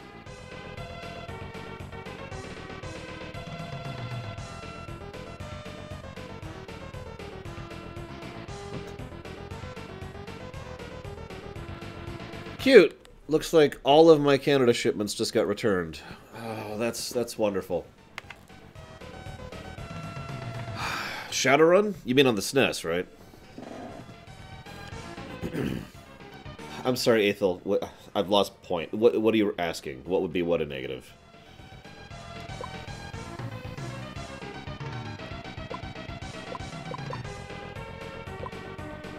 I'm just gonna go. fast.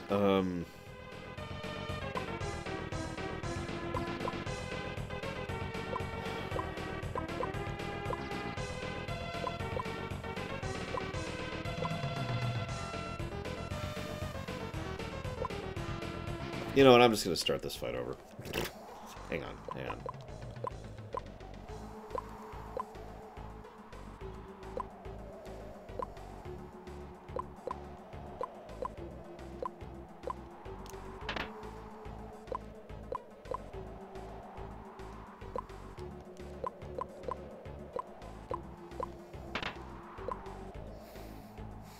Ah, GTA 3. Okay. Negatives to GTA 3. Bad mission design. Alright, I want you to go capture a Lamborghini. You have to get it back to this spot without any damage whatsoever. Even a single point of damage means that you have to go get it again. Also, after said getting, like as soon as you get it, the game will actually spawn enemies to start shooting you. Also, in the process of doing so, you are on a timer.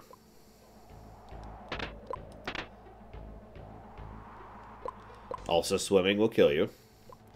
Also, there's really not much of a story after a certain point in the game. Like, it starts off with a story, and then it goes away after a certain point.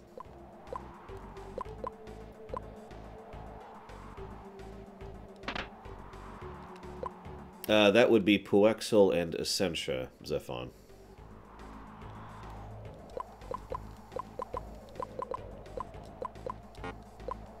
Great.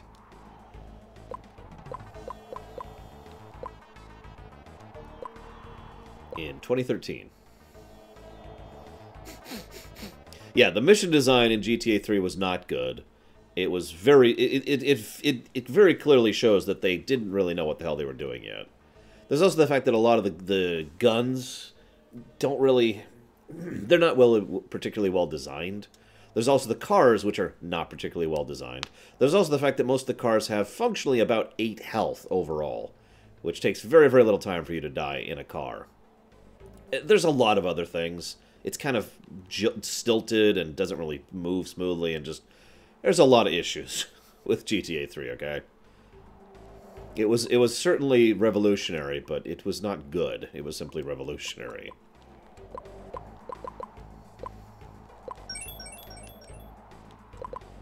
Okay, so let's... No, we need defense against lightning.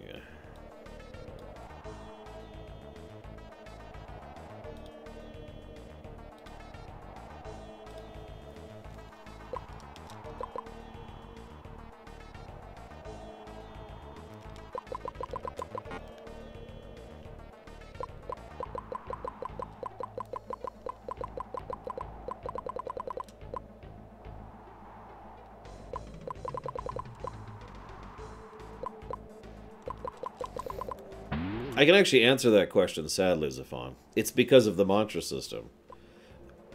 In addition to the fact that it would be competing with Final Fantasy VII in terms of release schedule. And there was also the fact that at the time, and some of you probably don't actually remember this, at the time, the price of games was all over the place. We didn't have the $60 standard back then. So most cartridge games were actually more expensive to produce than the CD games, which were starting to come out on the PS1. Which meant that this game, it's extremely likely, would have actually been more expensive than Final Fantasy VII. And, of course, the mantra system. Now, we could probably come up with a way to make the mantra system work in English, and indeed, we have. But at the time, people were just like... Is that it? No, I want to make a... No, we're good, we're good. Let's go ahead and get a save in. Let's get another save, and 2 more saves.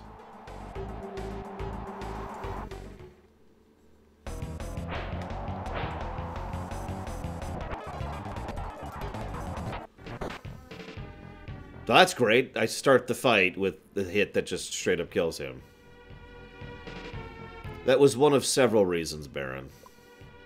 The N64 was not a particularly big financial success. Or, I'm saying this wrong. The N64 was not a particularly big critical success, even though it was a very big financial success. Even though the GameCube was the exact opposite, which was a huge critical success and a kind of a financial flop. And then there's the Wii, which was kind of a critical failure but a financial success. And then there's the Wii U, which was a critical success but about a financial failure. The Switch is the first thing that's actually broken the pattern. Like, there's the SNES, and then there's the Switch. And I'm not counting the handhelds, obviously. Okay, so... let's do...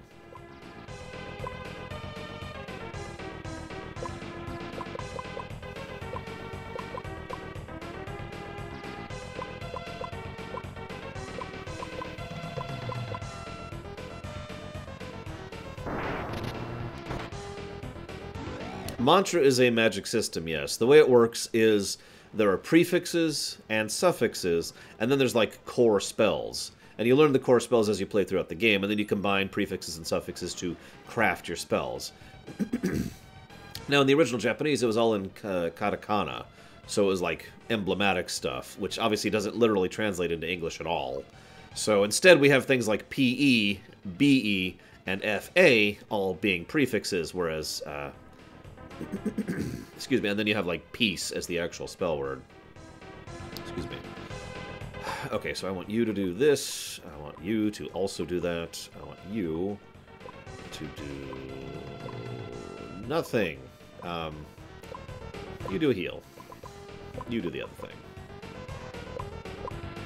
There it is. Ow.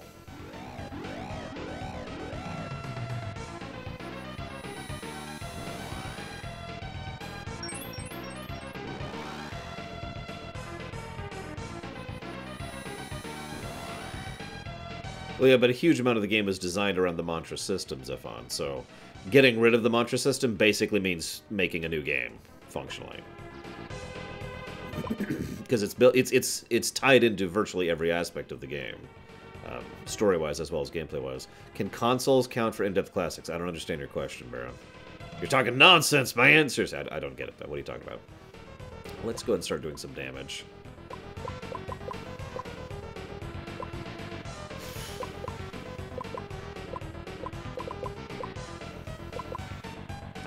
Nah.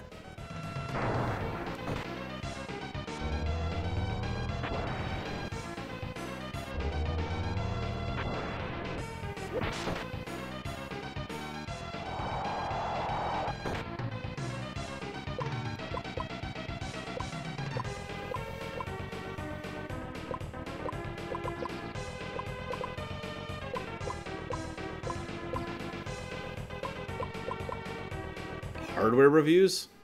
I don't even know how I'd do that. So I'm just going to say no, because I have no idea how I would do that.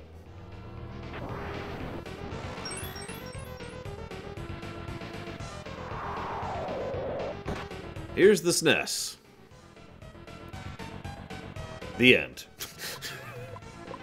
I mean, I've said this before and I've said this again. To me, there's only really three things that matter when it comes to a console. Excuse me. It matters how it controls, right? The actual controller. It matters its library. And it matters the way it's structured around its in other words, enabling its library. And that's basically it. Like, I don't really care about anything else. So, here's the SNES. This is its library. Its library is huge and varied, therefore it's an awesome system. The end, you know. We'll do... actually, I think we're done with those, so let's go ahead and do... this, and then one more heal. The Dreamcast? Dreamcast was an acceptable console. It had a decent library. Well, it had a small library, but a lot of the games on that library were excellent. Make of that what you will. It's actually, in my opinion, the Dreamcast functionally is the same as the N64. Not a very large library of games, but a lot of the games on that library are very excellent.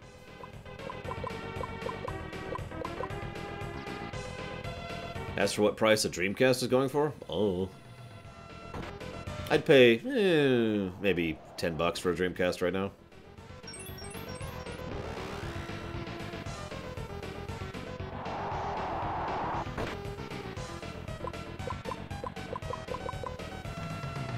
I should probably res Sark.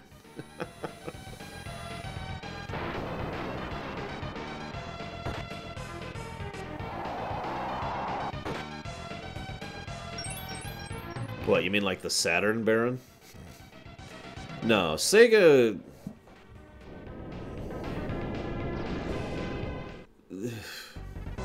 The whole story of what exactly happened with Sega between the Genesis, which actually was doing pretty well, and then concluding effectively with the Saturn and the Dreamcast. Yeah, no. They nosedived. There's a reason they stopped doing hardware at all. Actively against doing in-depth classics? Oh, I'm sure there's plenty. Anything that's really time-consuming or just awfully designed. Like, if you ask me to do an in-depth classic on Hydelite, I don't really want to do that. I'll do it if you fund it, but, you know.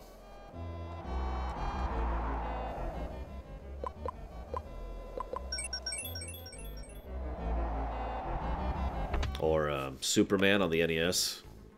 Or Superman on the N64. I mean...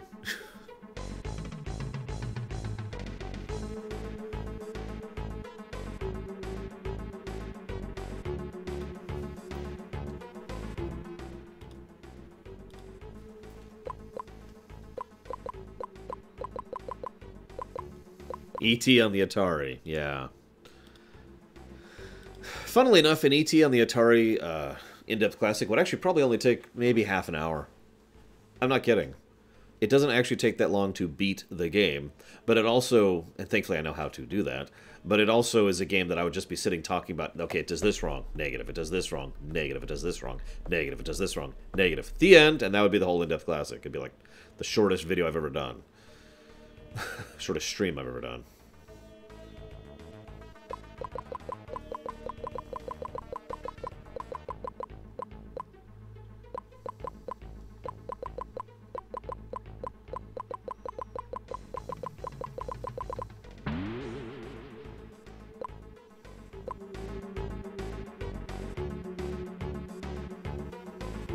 I have no idea, is it fun? Whoops. I could use that heal. Let's go get that.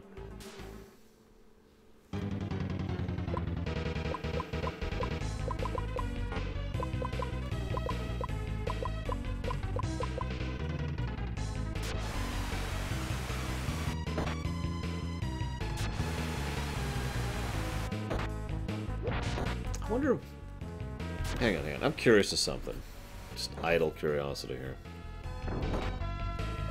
Best Dreamcast games. Shut up. Shut up. Shut up. Stop talking. So we've got Shenmue, Skies of Arcadia, Jet Set Radio, Sonic Adventure, Crazy Taxi. I'll go for that one. Ikaruga? I'm not too sure what that one is. Power Stone, I don't recognize that one either. Rez. Marvel vs. Capcom 2, Phantasy Star Online. Yeah, I'll give him that one. I'm starting to not recognize some of these. House of the Dead 2. Actually played that one. Typing of the Dead. Grandia 2. I think we're at the point where these are no longer exclusives. Yeah, there's Quake 3. So there you go. There's the Dreamcast library. Six games. That doesn't count other games. Or other, non-exclusives, in other words.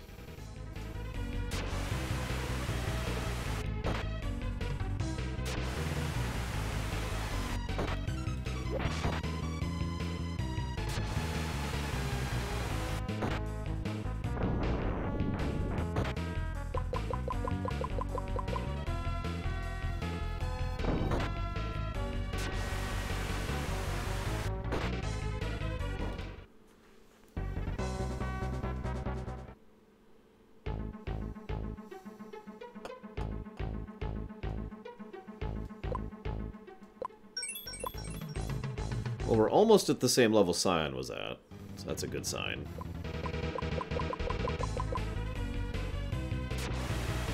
Although we were having some issues with the last boss on Scion, so maybe we should get a few more levels in there.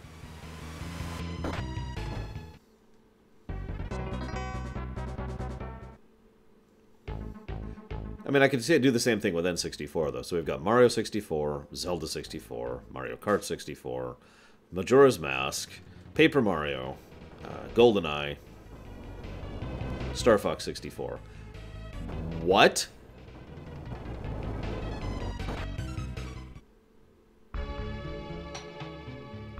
So in case you missed that, that was me dying before I could move.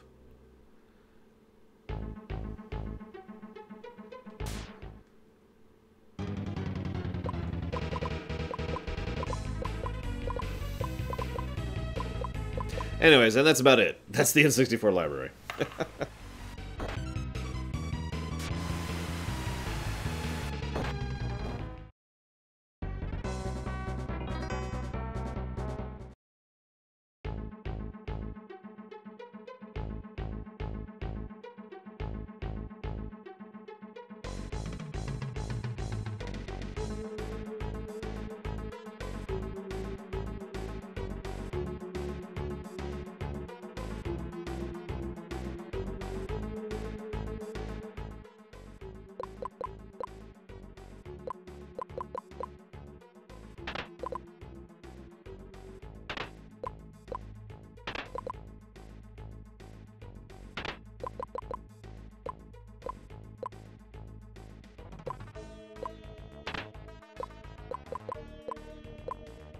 Actually, I want to add, I didn't like the N64 Rogue Squadron, honestly.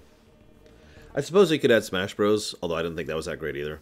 Never played Banjo-Tooie. Command & Conquer on the N64. No. Blast Corps I'll give you. Shadows of the Empire... But I will give you, that game I can't think of the name of. Oh, God, what's it called?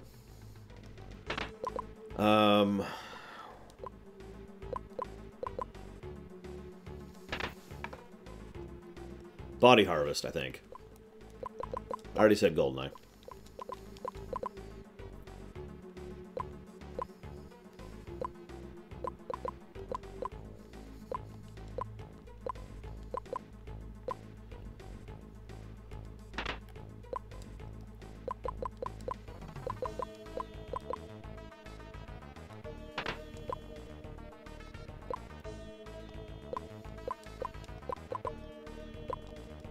Yeah, not willing to give you World is not enough. Not willing to give you Conquer's bad for a day. You got anything else? Tell you what, Aethel, you finish your next set of chores. Ratchet & Clank was on the PS2, not the N64.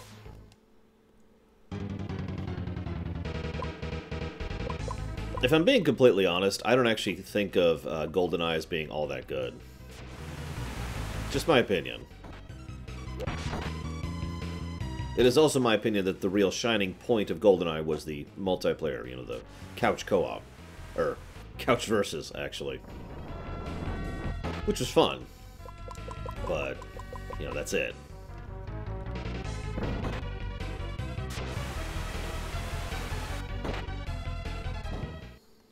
I never beat Turok, because I couldn't. It was giving me issues playing it. Turok, I actually pointed to Turok many times as an example of a game that has the old fog problem. I've talked about this before. I have a very mild form of claustrophobia, and a few games will trigger that if the view radius is really, really short. Like Morrowind used to do this to me. And Turok is like my go-to example. Like, you can see 20 feet in front of you. And that's it. And it's just this gray fog. I hate that. Anyways. Mario Party? I will give you Perfect Dark. And there was a pretty decent Kirby game on the N64. Oh, thank God, Aethel.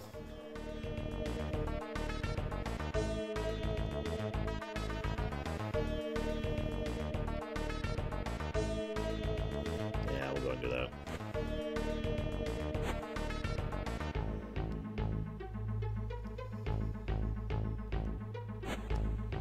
I already said Mario Kart.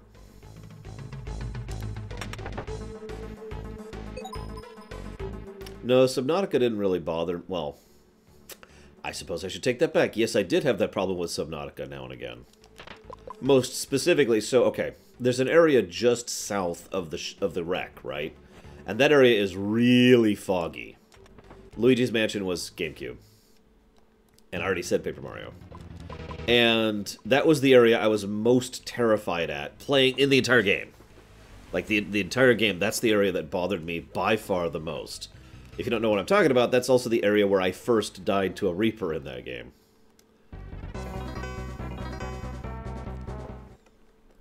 But the reason it bothered me so much is because the fog was so thick, I couldn't see anywhere in any direction for like 10 feet. Like, I couldn't see the surface of the water, I couldn't see anything below me. It was just eternal fog in all direction, and that really got to me. That just... Even just thinking about it bothers me right now.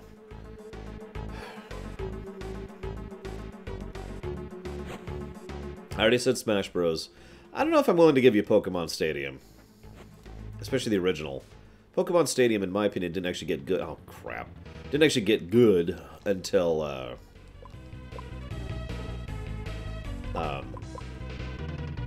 GameCube. The Dark whatever. I can't even think of the name of it, but that one.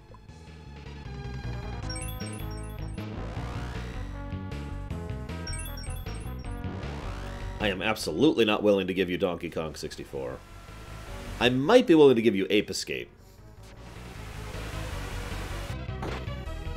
I'll give you Diddy Kong Racing. Even though I didn't actually enjoy it that much, it is actually a pretty good game.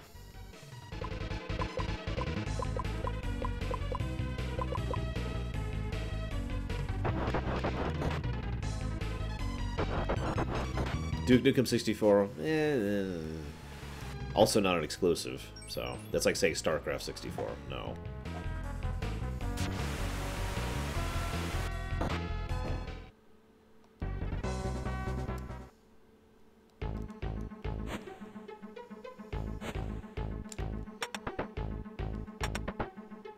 Mario Tennis.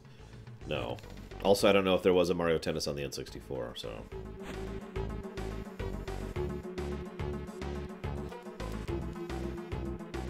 I admittedly never played Doom 64. Was there a Batman 64 game? I don't know.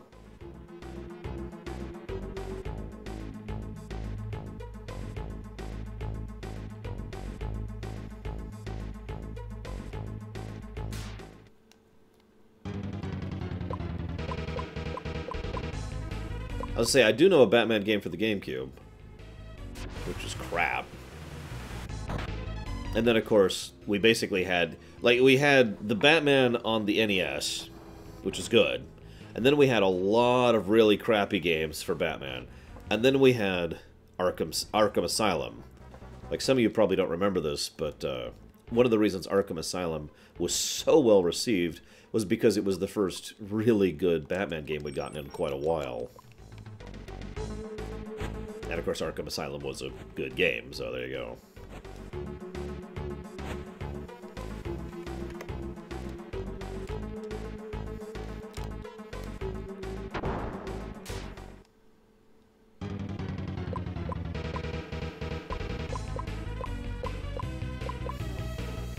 Well, it's one of those KOTOR things, right, Zephon? People said for years that we hadn't had a good Star Wars game until KOTOR came out. And that's not actually true. But it was the first one that really achieved widespread popularity. And was considered good on a grand scale. I guess we're good for this fight. Sure. Lord Sazao has not permitted your passage here. Sazao of the Majestic Four? I show you permission, goat ears. My sword! Sork is still the best character in this game.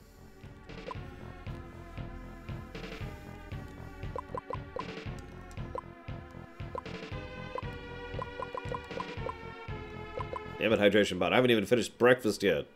And I'm never going to at this point.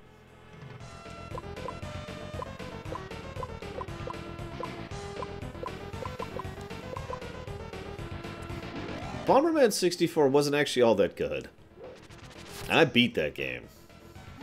Yes, even the optional thing.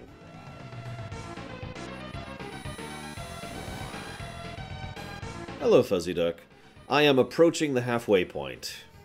Yes, really.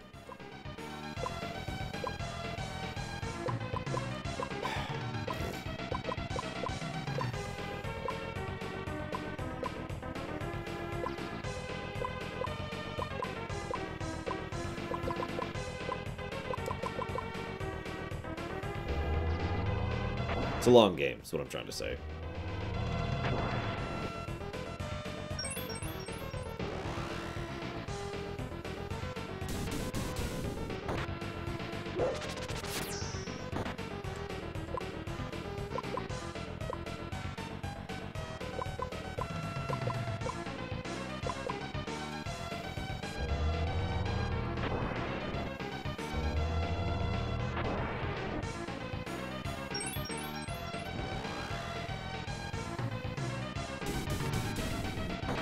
I've got a better question for you, Baron. Why did so many SNES games have Super at the beginning of them?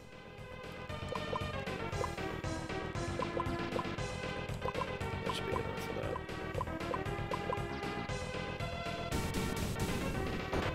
that. Fafa Zero reduces his magic defense, so it makes my spells hit more. And you can stack it 3 to 4 times, give or take. Which is why now I'm doing 700 damage instead of 400 or 300.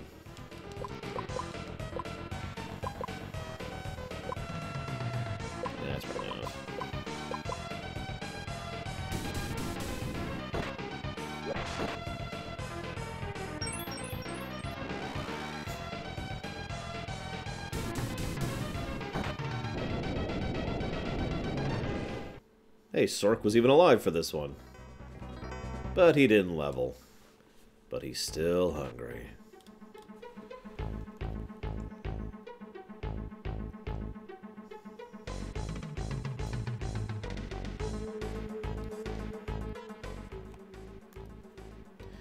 Oh, now that's a difficult question, Cord. I would probably say Empire at War is a net positive game. But at the same time, it's actually difficult for me to call it a good game. Which sounds unkind, probably because it is. For example, if people didn't exist, Empire at War would be a much better game. No, okay. The problem with Empire at War is twofold. First of all, its strategic layer is really basic. Like, super basic. I've heard some people call it 4X Light, but it's more like 4X Light. Like, it barely has anything to it whatsoever. You have a spot. That spot gives you some base resources. And then you build up a couple of improvements. And you move the ships and personnel around. That's it. That's the complexity. There's nothing else there. So that's the first problem. The second problem is, while the space battles are actually pretty good, and even well designed, and work well with the system, and make for some interesting encounters, the ground battles are mandatory. You have to do ground battles in order to progress the game. Now, I actively despise the ground combat, but there's a worse part of this. You either have to deal with the ground combat, which I don't like, or you have to auto-resolve. And the auto-resolve is terrible. Now, this is actually very common for a lot of strategy games, where the auto-resolve basically is slanted against you. See any Total War game for another example of this. But the auto-resolve is so slanted against you that you can literally walk into a situation with, and I'm not making this up, like I think it was something like 8 stormtroopers and accompanying vehicles, and auto-resolve, and you win the fight, but only one of your trooper guys survived.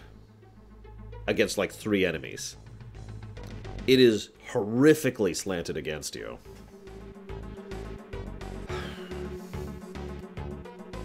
Hi, Sony Discman. I don't understand your question, Baron. So, the strategic layer is bland, the ground layer is awful, and the space layer is good. That's why I have trouble actually calling Empire at War a good game, because it's like it's 1/3 of a good game.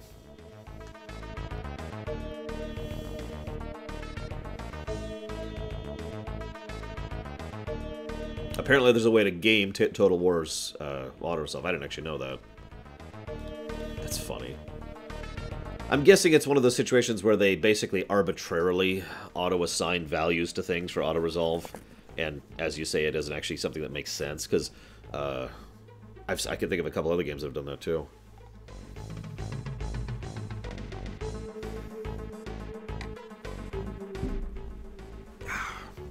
Where am I going?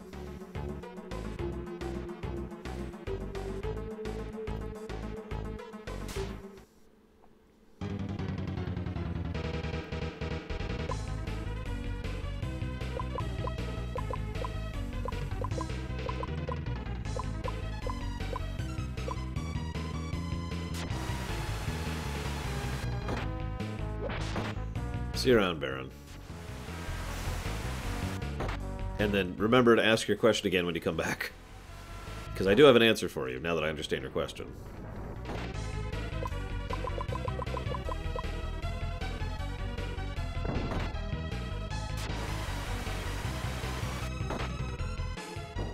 Ooh. Now Sork levels.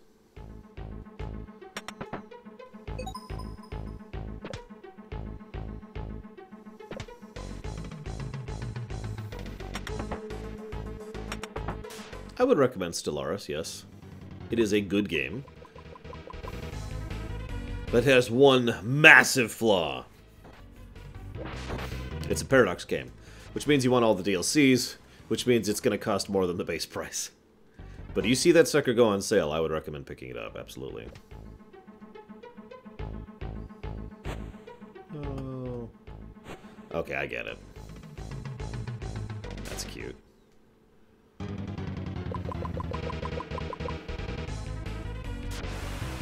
Nevertheless, Stellaris is, in my opinion, one of the best 4X games ever made. It's kind of an in-between of a 4X and a grand strategy, which I think actually works very well. Now, that being stated, I should also point out that I have not played the latest expansion, which basically completely overhauled the entire game. That's one of the reasons why it's on the Premier Run list, is we're effectively going to be playing the game again for the first time. Ah, not these bastards.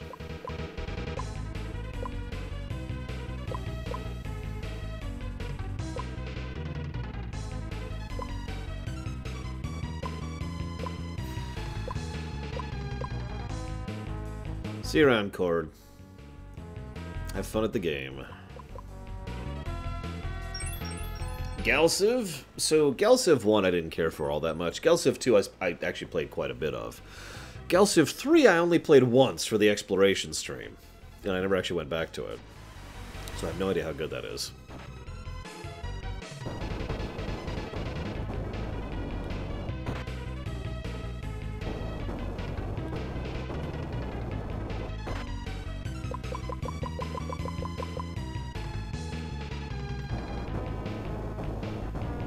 I don't know, Leander. I was actually thinking of asking you guys. God damn it, I hate these enemies! I want to say FF4 popularized this, but I know better.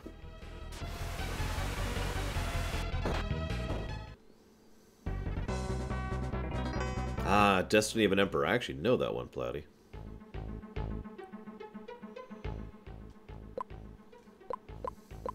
It's a terrible game. No, I'm kidding, I'm kidding, I'm kidding.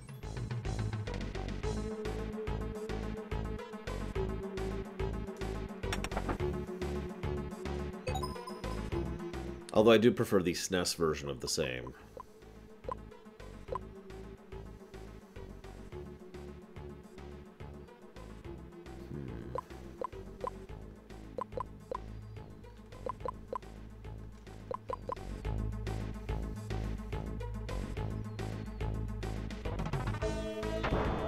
I suppose I'd be more inclined to play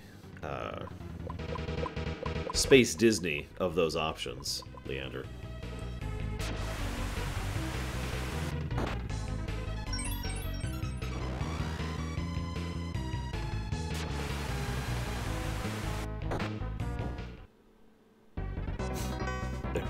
I was just thinking, so what's my favorite Capcom NES game? And I was like, oh wait, hang on.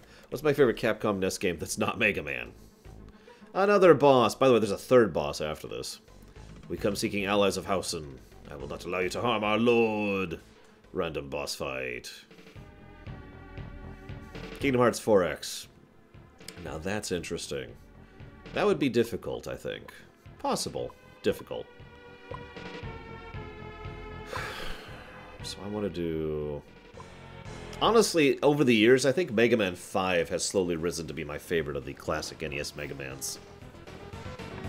I haven't actually decided that yet. In fact, one of the in-depth classic series I am most looking forward to is doing Mega Man 1, 2, 3, 4, 5, and 6, and really analyzing them side by side. Like, I really want to do that and see how they line up, you know, with an analytical mind on. Okay, so hang on. I gotta think about how I want to do this. Okay, so let's do... double magic defense.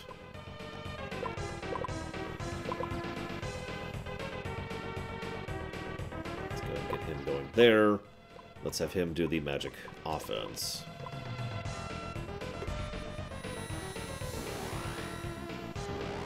I suppose I also have some bias towards Mega Man 5, since that was the first one I really started doing challenge and speedruns with on a regular basis. It's not literally the first, that would actually be Mega Man 3. But, yeah. Okay, so we've got 2 layers of that. Let's go ahead and have him just start. And you, I want to do another layer of that. You to start doing... Actually, I'll have you heal, and I'll have you start debuffing. What kind of speedruns or challenge runs were you doing in Mega Man 1, Zafon? What, playing the... I can't think of the name, but the game that you've been talking about the last couple of days, Dakota?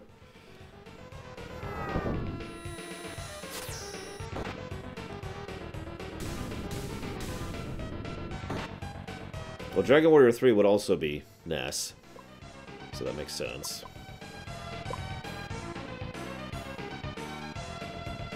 Of course, Clavium. Why wouldn't I? I know this is going to sound like a strange question, but I don't understand why people think I would automatically drop a, you know, an operating system just because they stopped using official support for it. Like, that actually doesn't make sense to me, personally. Ugh. I mean, I'm on 7 right now, and I have absolutely no plans to go up to 10. If I wanted to downgrade, then I would downgrade to, well, I wouldn't downgrade. Let's just get to it. Okay, so this sucks. In fact, this sucks pretty badly. So we're gonna do this cautious style.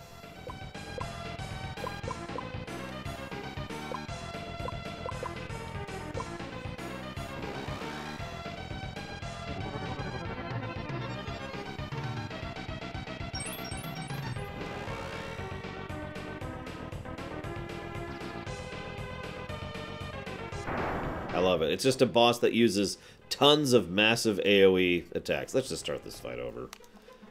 Let's just start over.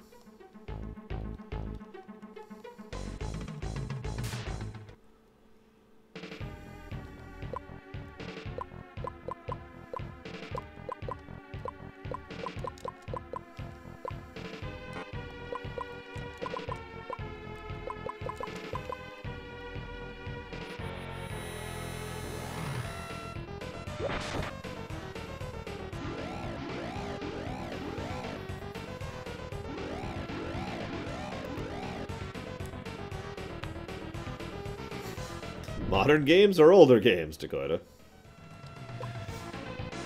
And of course, I imagine the answer to that question will be yes. Okay.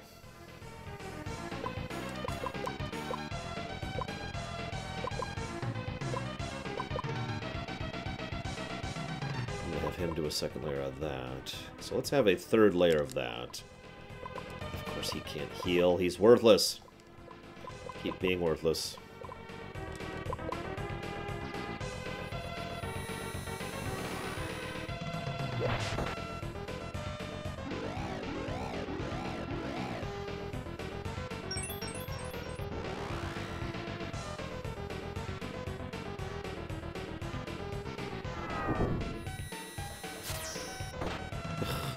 That's with 3 layers of magic defense brought on, by the way.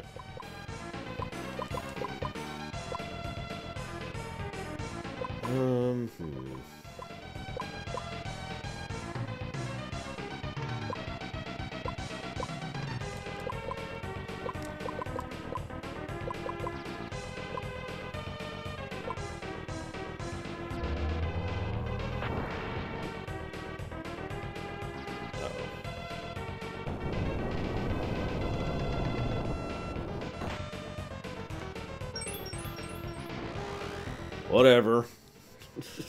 I mean, whatever, really.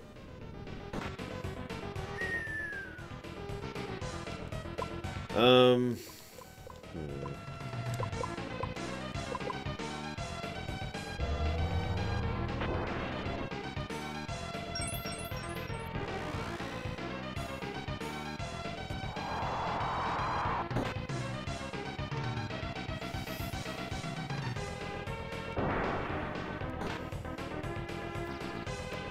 So, he has no weaknesses and he has a high magic defense.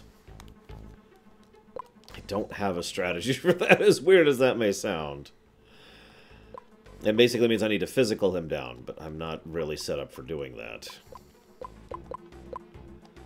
Okay, I know what I'm gonna do. Yeah, let's go.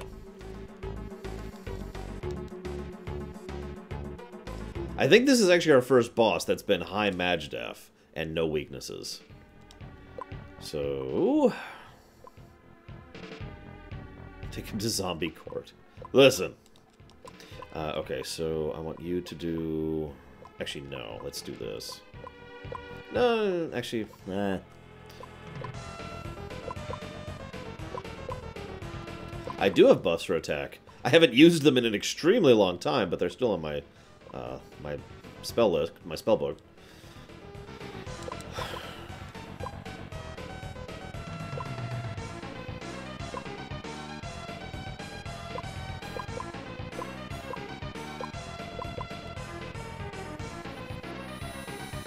I even have debuffs for personal defense that I can use.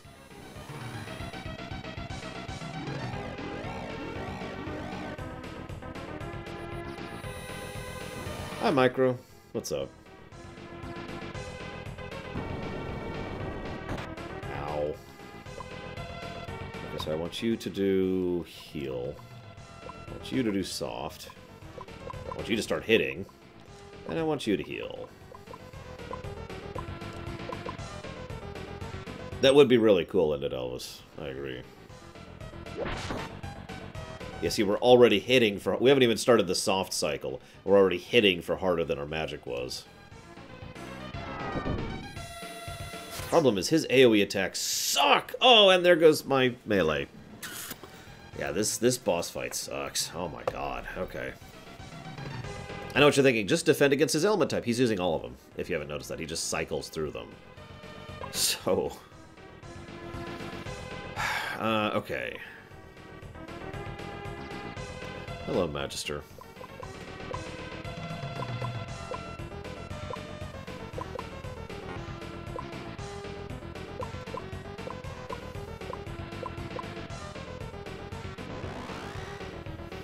Might be Takoida.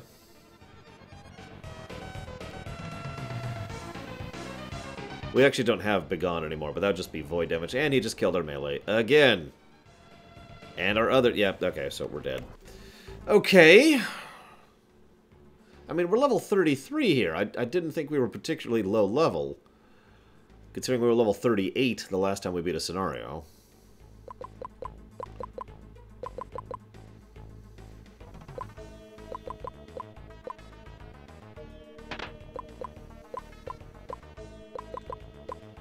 Yeah, we've also got the best sword. In fact, I actually went out of my way to get his good sword in this dungeon, just in case.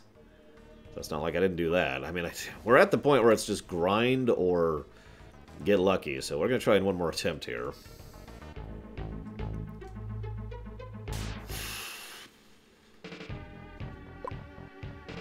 So we're going to have first and last. I think that's a good idea. All swords are magic swords, Dakota. But it doesn't matter for this case, because I know what you're asking. It would attack his defense, not his magic defense, to answer your question. It is doing light damage, but...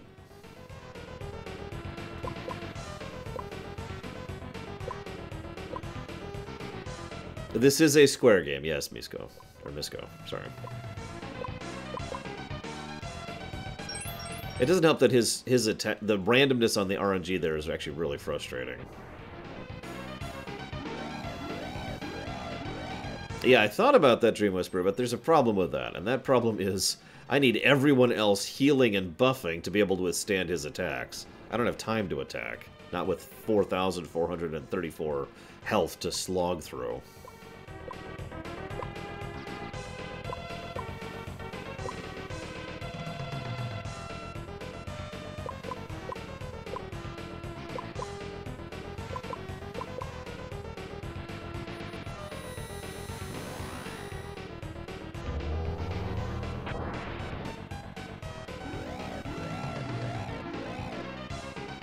And this is going to kill Serlant.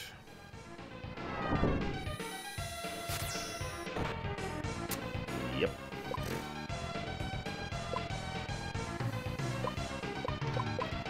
Yeah, see, the thing is, I feel like I'm just a little bit too low on HP to be able to withstand his attacks long enough to actually do anything.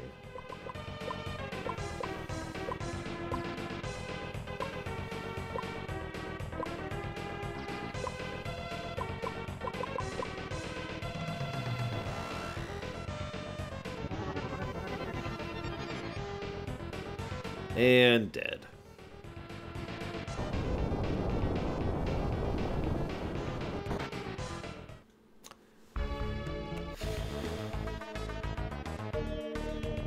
Whatever.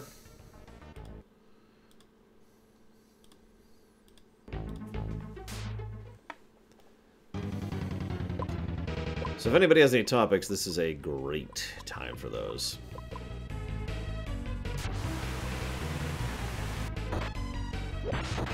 Because we're just gonna grind. We need more health. Although we could try the debuff magics thing. I actually have that written down. I don't think I have it in my book, though. Let's see. Blah, blah, blah, blah, blah, blah, blah, blah. There it is.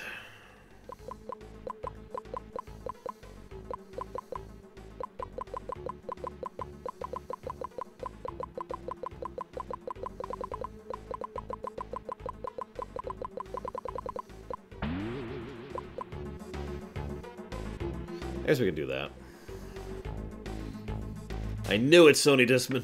Every time I ask for people to give me topics, they just kind of go, ooh. Every time. Let's try and get a level and see if we can make this work.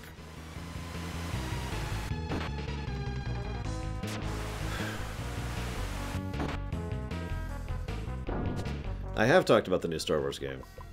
We don't know much about it yet, other than the fact that it's single player, single player, single player, single player, single player. Because they won't stop shutting up about that.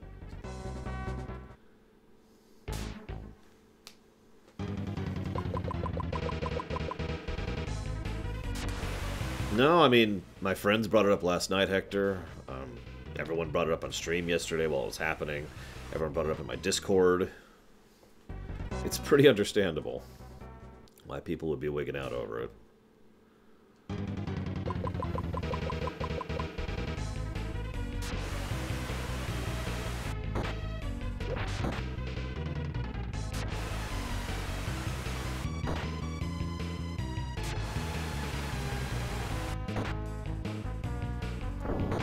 Possibly micro?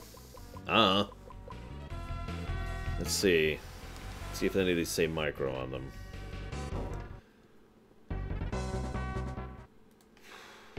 Oh, I do have an email from someone who says it's named Micro. So you're in the United Kingdom. Forgive me for giving away that information. So here's the thing. Yesterday, I finally shipped out the Canada shipments, right? And they were returned as unacceptable. I'm not 100% sure why yet, but if I can't even ship to Canada, I'm just going to flat out say no to international shipping. Like, it has been a colossal pain already. And I give up. Basically, I'm almost at the point where I give up. So I'm going to try and figure out what the hell's going on with the Canada shipments. We'll see.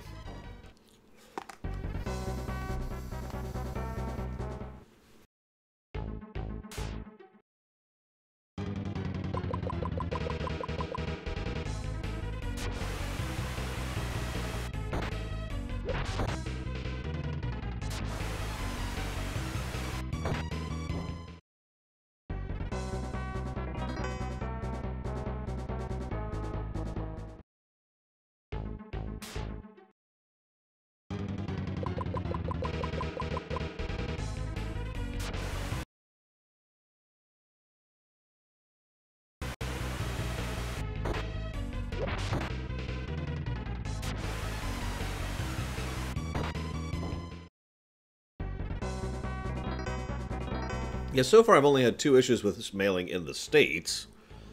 One of which was with Platy, and one of which was Tazara. You know, whatever, I guess, right? Okay, so there, we got another level. Let's go ahead and do this. And this. Now let's try this again.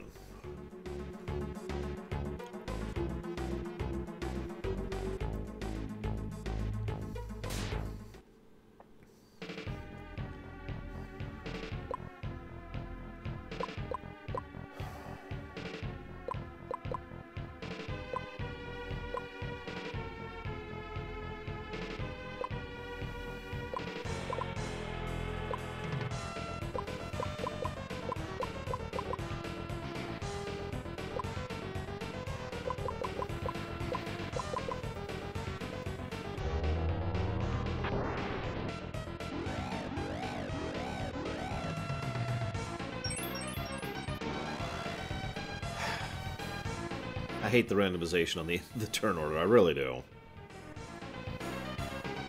There's another reason I like seeing the initiative nice and obviously, you know. Okay.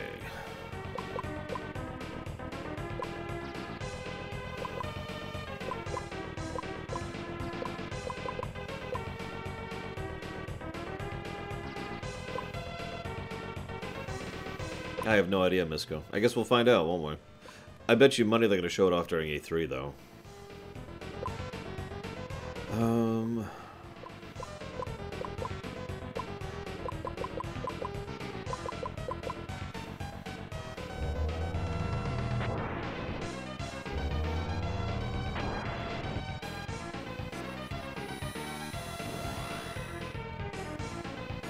That's going to be the Earth attack.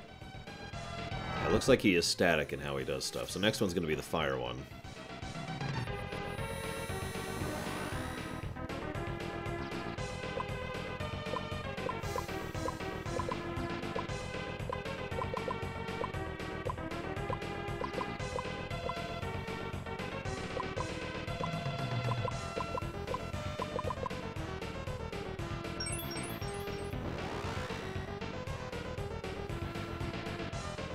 Thankfully, we randomly got an attack off before he got his attack off.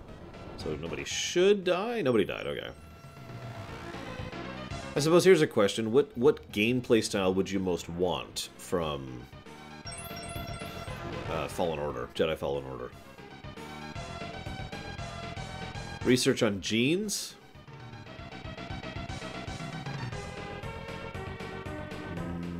Virtually none. I don't really do a lot of research on genes.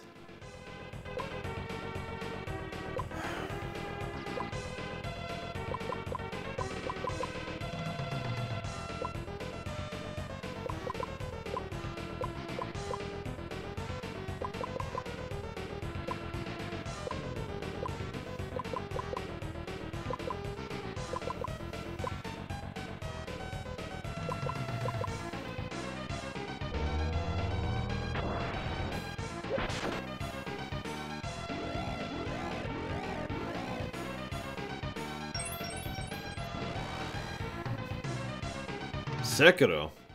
Someone go stab Aethel for me really quick. Would you have an easy mode, Aethel? I'm sorry.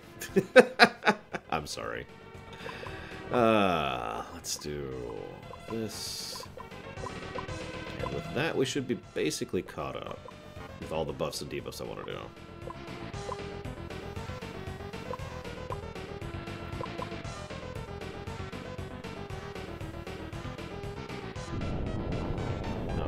No. Okay.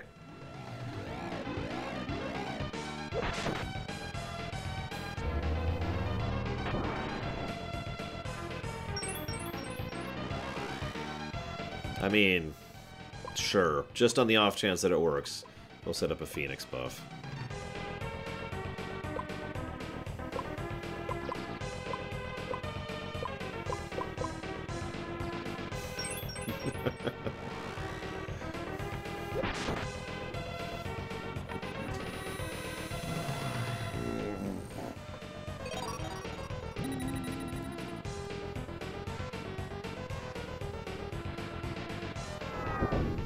I actually do like the idea of using different styles of lightsaber attacks and parrying as a button and all that fun stuff. I'm kind of with the concept, you know. As stupid as that sounds.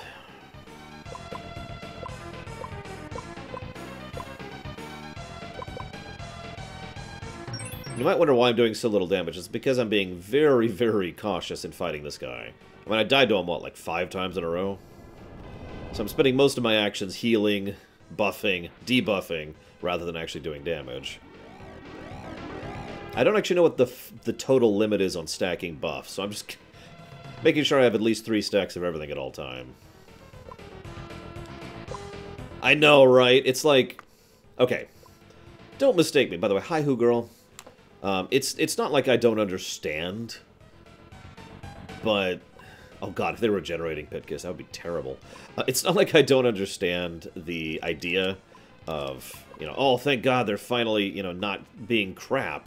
But at the same point, if you think about it, like, it's basically like, let's say you go to work and then a mafia guy shows up.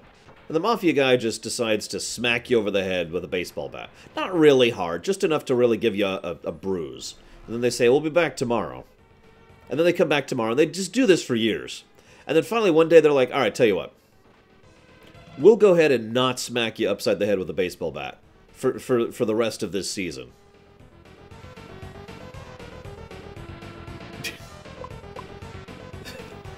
Like, I'm sorry, that's a good thing? But you need a couple of asterisks attached to that, you know? Hey, Kira. Yeah, we've been just slogging through the boss brush here. I'm not the one smacking people upside the head. EA is. And you probably think, oh, Laura, you're exaggerating. Kind of, but not really. I really am not actually exaggerating. This really is just... That's why I say it's just like a bonk on the head. It's not like they're actually really causing you serious long-term injury. They're just practicing predatory approach to gameplay design, actively hindering the styles of games they make, to the point where the games are actively worse with regards to how they're trying to squeeze as much money out of an ever-shrinking audience as they can. That's bad. What they're doing is bad. And then they'd stop doing it, and this is why I talked about this. Like, I'm excited for Fallen Order 2, don't mistake me. But all of the marketing has been about, look, we're not gonna screw you over this time!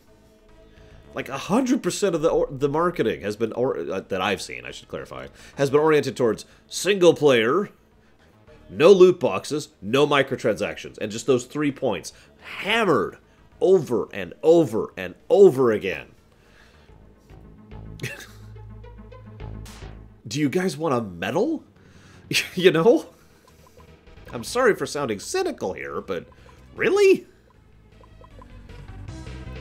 Are we... Now, the funny thing is... By the way, first of all, hi, Sonic Doctor. I'm not ignoring you. I was just in the middle of a rant. The funny thing is, this is a very common approach. This is something that is actually done by criminal organizations and actual governments in the past, which have been, I'm just going to say this as nicely as I can, evil. This is a literal psychological approach. It basically tries to make bad normal, and then every now and again, I reward you by not being bad. Like, adjusting your perspective so you're down here, right? And bad is normal, and it's like, oh my god, thank god, they're finally not beating me up over the head with a baseball bat every day! Right? This is look it up, this is an actual psychological thing. This is a very common thing. The lack of punishment thing. There's a proper term for it. I don't know what it's called right now.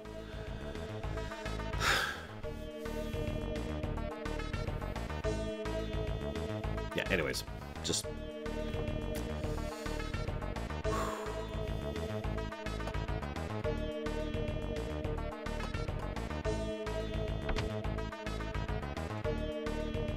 Hi, Adam.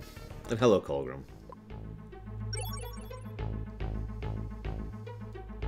It's one of those weird things where it's like, yes, this is a good thing? It's just...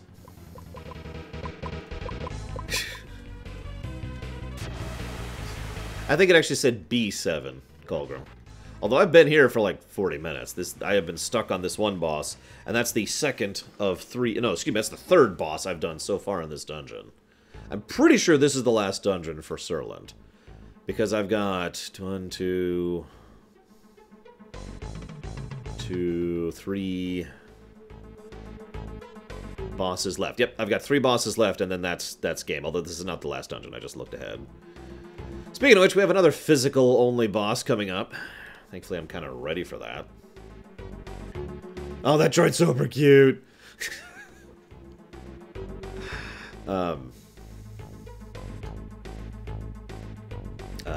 This way, maybe?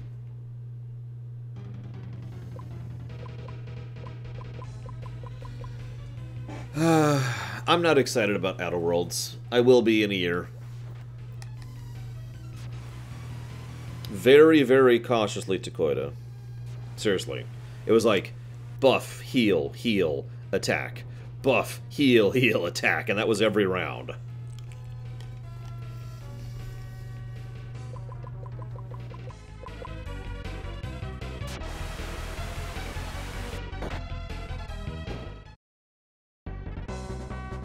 You guys want me to get cynical? Let me ask you a question, Zalok, and I mean this sincerely. Why would EA stop doing loot boxes?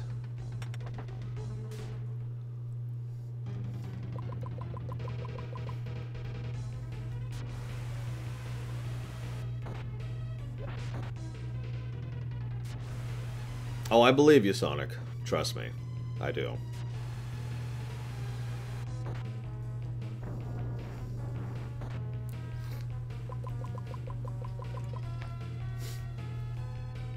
I mean, I've covered this point so many times, I feel like a broken record.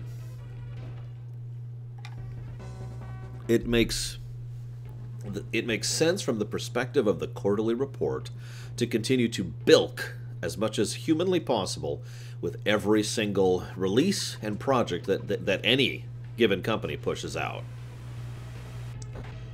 And now what's funny is Kira says they'd only stop if it was literally legal and they put them in jail. They took, what was it, Denmark? Finland? Whatever it was. They took that country to court over that. They said, no, it's not illegal. And they were trying to, they are actually, if I'm not mistaken, still currently, Belgium, thank you. They are actively still currently fighting that legally. And given how these things kind of go, because corporate lawsuits and corporate legal things tend to take years, they'll probably be working on that for the next couple of years. And if EA wins that court case,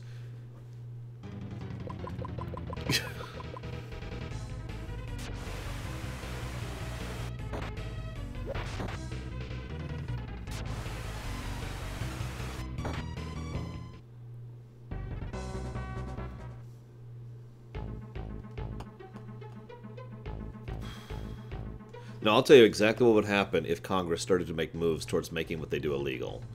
They would lobby. For those of you not aware, it actually takes a very long time for things to actually become law here in the States. Years. And so, any movements Congress would make, they would fight tooth and nail every step of the way. Legally. And then if it actually did get changed, to the point where it actually was made illegal, which I'm just going to go ahead and be blunt, is actually pretty unlikely, then they would have like a compliance period. I forget what it's called, legally speaking, but it's a period of, you have this period of time to start shifting over into actually making it happen, right? And I guarantee you they would bilk during that period. Because that's what usually happens.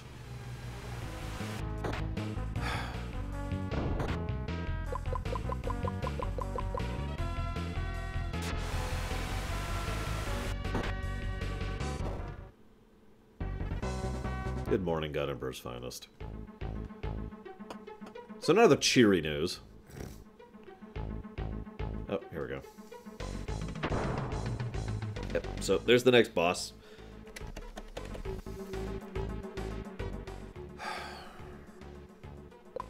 I technically don't mind loot boxes because I don't do them. Like, basically, the less obtrusive a loot box system is, the more I accept it. And the reason why is because I don't spend money on loot boxes. I'm not the kind of person who is the target audience for that. I am not the kind of person who psychologically would be receptive to the kind of, and I hate to keep using this term, but the predatory practices that are used for that. What I hate is when they shove them in your face constantly. Now, a lot of mobile games do this, where even real mobile games, not just MOBAs, where it's like, welcome. Did you know this is on sale right now for $10? How about this one? Oh my god, we decided to give you a free loot box today. Here's this big animation. Look at it. Behold! Look at all this great stuff you got. Quick aside. How many of you ever watched Acquisitions Incorporated? I mean, I have, obviously. I've been watching it since it started, actually. Way back when it was just audio stuff. And they were like a couple guys around a table in a room. I still need to see the most recent Acquisitions Inc. I haven't had a time. Anyways, there was one where Mike Krahulik was GMing. And there was this point where he was basically making them play PUBG, right? Like, it was the Wizard Unknown one. He was making them play PUBG or, you know, Fortnite or Apex Legends or whatever, just in D&D format. Now, it was actually a pretty decent session. But the thing that really amused me is as they were going around, they would get little loot tokens. And he actually had physical pieces of paper written out with the loot on them. And it was like middling to low-level loot, right? But he also said, if you give me, Mike Krahulik, the real person here, $5 or $20 or whatever it was, I will give you, go ahead, Noscosta, I will give you an envelope which has loot in it. And so one of them was like, sure, whatever, and he opens it up, and it's just really, really good loot. Like, oh my god, this is like +3 stuff and +5 stuff, and this is incredible. That's another way in which loot boxes tend to piss me off. When the game basically, and there's plenty of games that do this, the game basically locks away either as a chance or as a guarantee the best stuff over in the loot boxes. Yeah, the gating of it, exactly. And yeah, he even did the color coding thing, which World of Warcraft popularized like 10 years ago. Just... Now, Kira White Noise, I think it was? Hang on, who was it? Someone said something. Hang on, scroll up. So Kira, yeah, it was Kira, says, you know, what about the point where the game is designed in a way to force you towards loot box, which is part of what I'm just talking about. I'm just going to go and say this. Assassin's Creed Odyssey. At launch, I'm told they have since patched it by someone I trust. But at launch, Assassin's Creed Odyssey was definitely designed to push you towards the microtransactions or to push you towards the loot boxes. Absolutely, and I can say that with 100% certainty. Now again, it has apparently been patched out since then, but that's a modern good example of a game where the gameplay has suffered in service of loot boxing. Oh, come on, really? Oh god, it's these guys too. Hang on, this is gonna suck.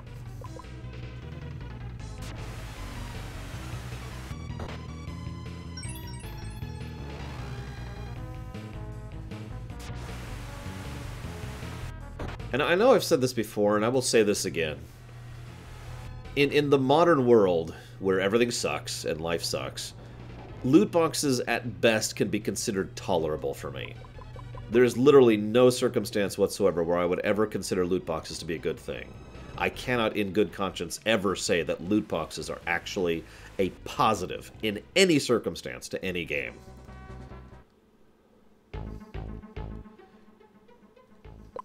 I'm not sure if anyone else in the world out there agrees with me on that point. It's just, I cannot envision a circumstance in which a loot box is actually something that's like, oh man, I can't wait to play FF7. Okay, I've got my FF7 wallpaper up right here.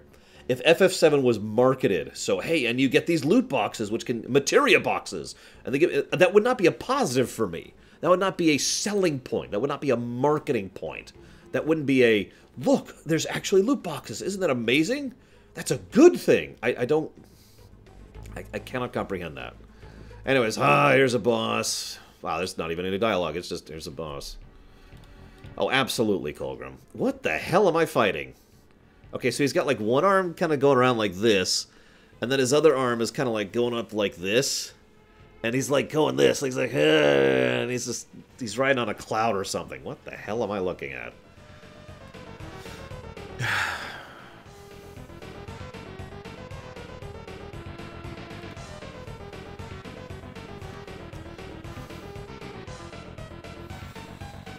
Has that ever happened, Misko? Like, I've heard that argument many times. Yes, it actually does, Zephon. The high-res chip, which is the Mode 7 thing. Maybe that's not actually a separate chip. I don't know. Let me rewind that statement. I don't know. I have heard many people use the argument, well, loot boxes are acceptable if they make the game better. I have never seen a practical example of that. Like, I've never seen that actually be a real thing. It's a nice idea, but I've never seen it put into action. I think there's like one instance, actually, now that I'm thinking about it, but I can't even think of what it is. So I need all sorts of stuff here.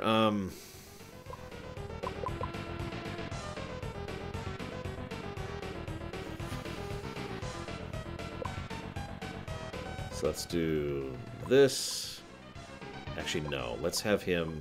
Oh, jeez.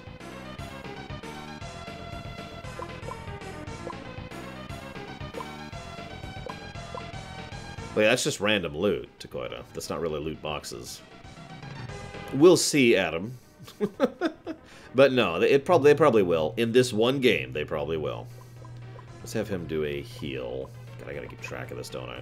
Ah, let's go all in. Let's go all in. So hang on. Let's do double strength. And...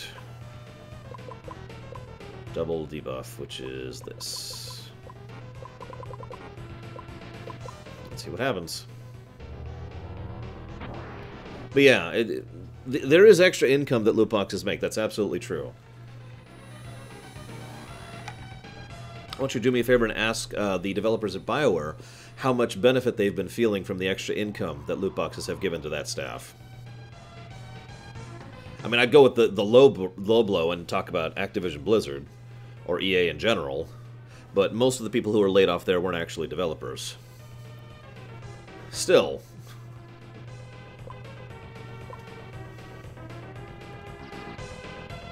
You know, that's funny. That actually sounds like the bonus X thing we were talking about, Dakota. Does Warframe have loot boxes? Because last I checked, Warframe doesn't have loot boxes, but I could be wrong. I don't know. What am I doing? I did the double buff, and I did the double... Okay, so let's do...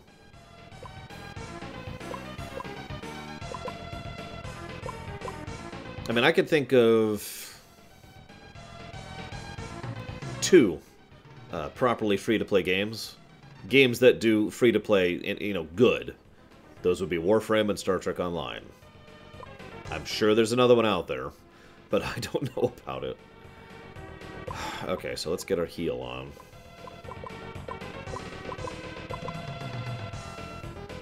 So, valid, but again, rare.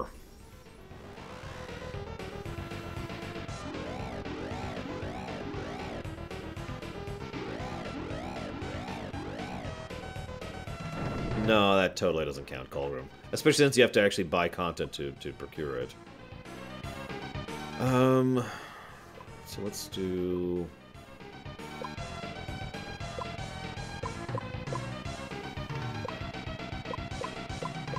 Sure. Feels like it's wasting a turn, but whatever.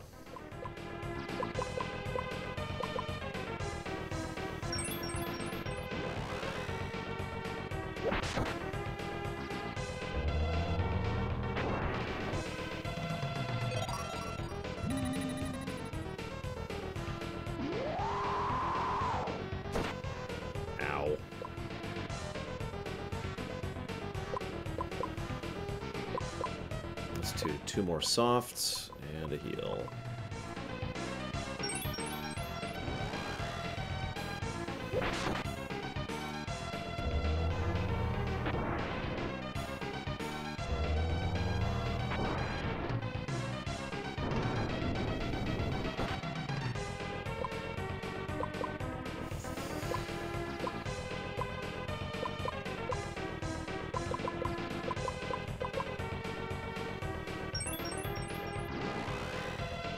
I didn't know Ghost Recon Wildlands even had loot boxes. Division does. Division 2 does. But I only know that because the apparel thing. God, it's hard.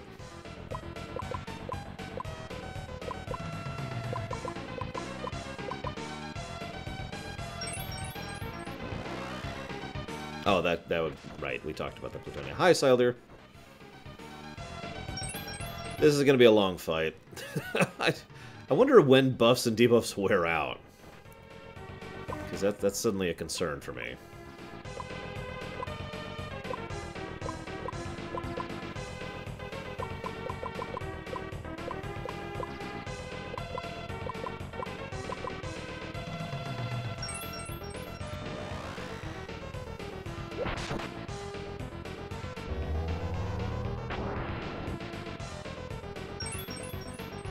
I mean, I haven't either, Sour Cookie, to be completely blunt.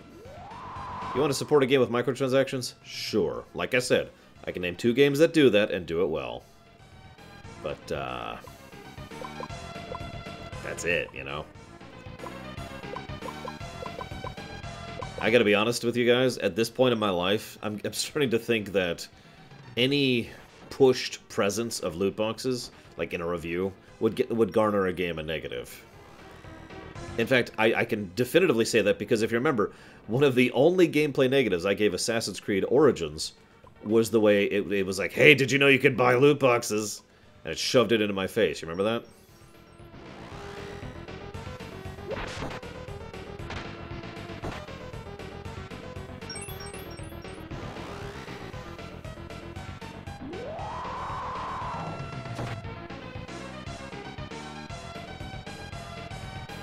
I mean, I need more details, Sonic Doctor.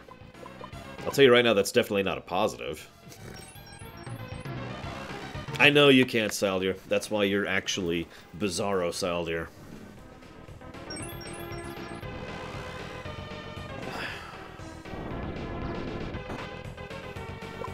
Well, honestly, Misko, and this is, again, just my theorizing, it's probably for the same reason I mentioned earlier. Remember how I mentioned that I don't really have a huge issue with a game that has loot boxes, as long as the game is unaffected by it, the game is good, and the loot box is over there in the corner and have nothing to do with me. Like, I will again point to The Division 2 as an example of that. I don't even have to think about the fact that there's loot boxes in that game, because why would I? It doesn't matter. They have anything to do with anything, you know? Same with Shadow of War, as another example.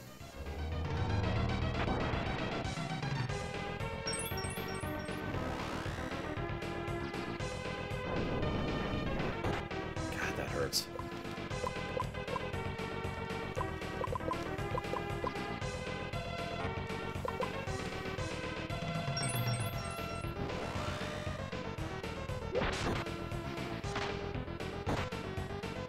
Well, my damage hasn't gone down, so I think the debuff is still there.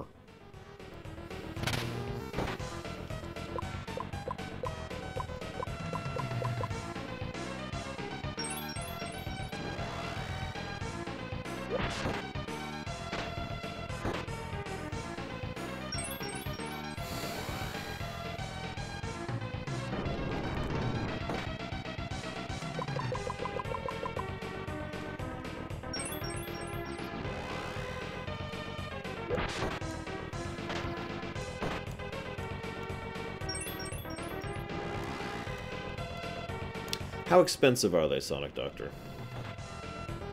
Because here's the thing. You're basically describing a DLC. And in fact, Breath of the Wild has a DLC that adds cosmetics that you can't get in any other way. So Breath of the Wild actually does what you're describing. And I'm not particularly anti-DLC. In fact, I've never been anti-DLC. I've been anti-bad DLC.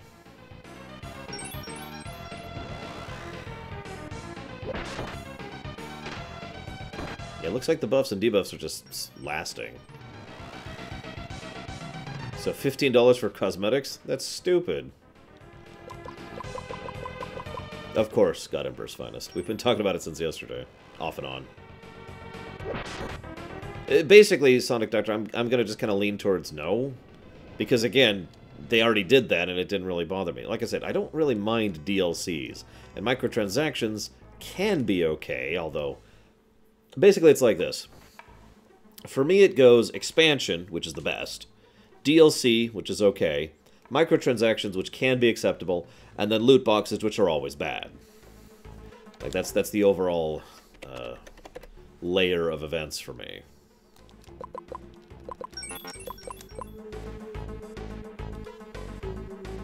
Oh my god. Yeah, horse armor would be a microtransaction by my definition, whereas Knights of the Nine will be a DLC, and Shivering Isles would be an expansion, just to go with the full list there.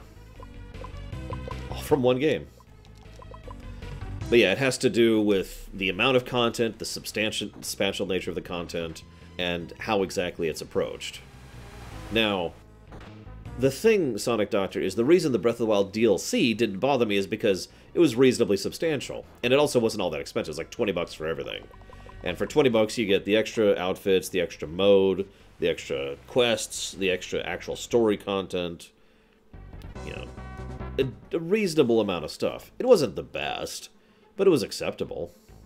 And it was stuff I went ahead and bought. In fact, there's a reason the Breath of the Wild DLC is on the list for a future premiere run, is because I actually hope to go through all that sometime. Where? Ah, there we go.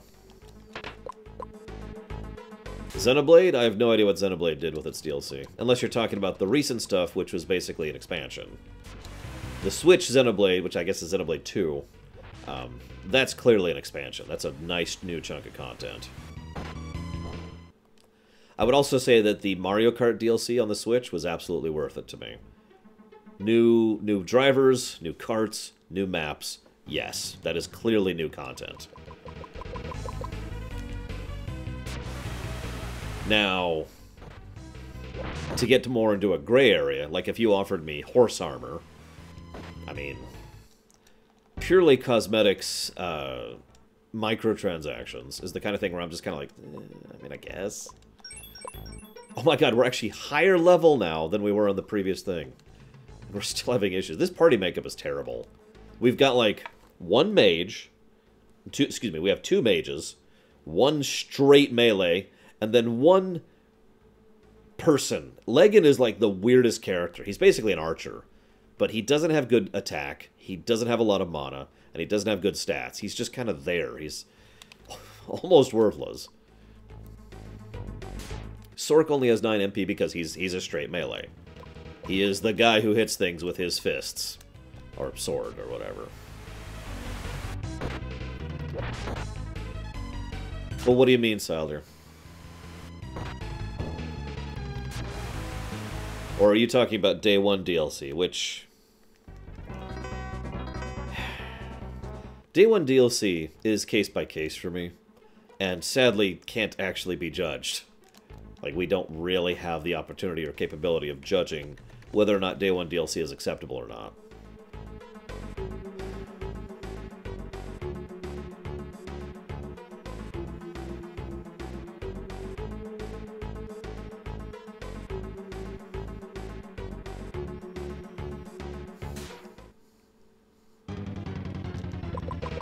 Pre-order for exclusive content is not something I'm in favor of. It's not necessarily a negative, but it's never going to be a positive.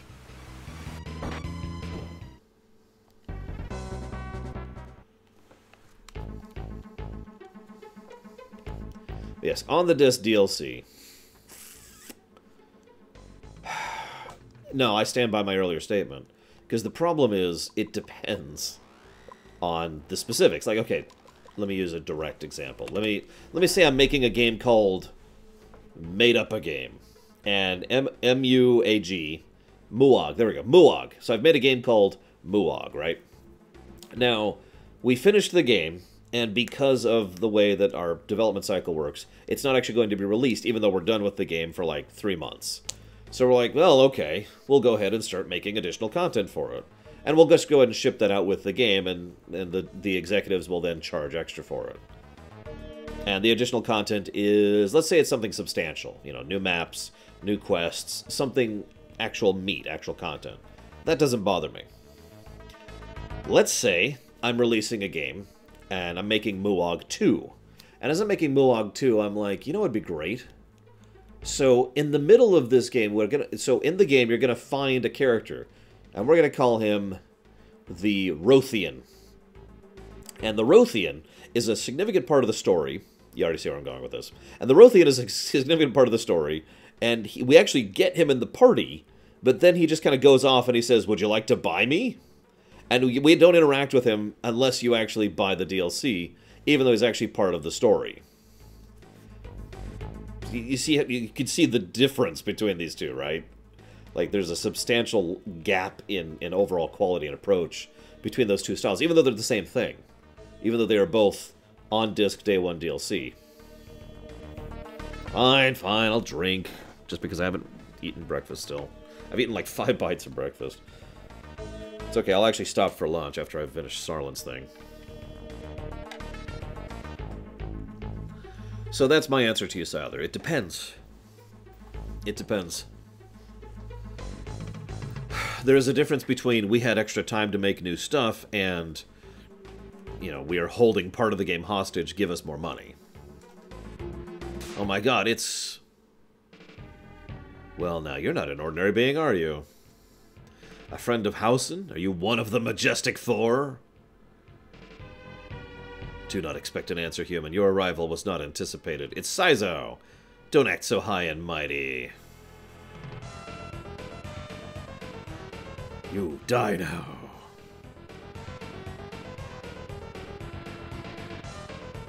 You truly thought you could kill me? How amusing.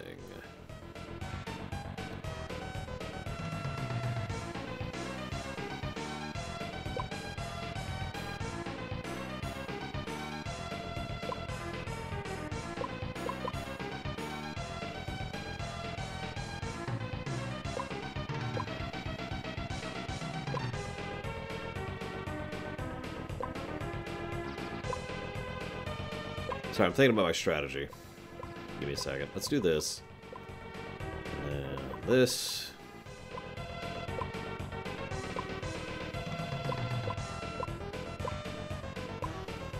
This.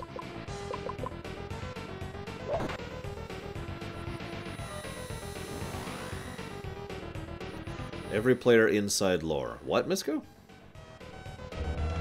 Also, if I could be so bold, I think Dragon Age Origins' DLC approach was, bad.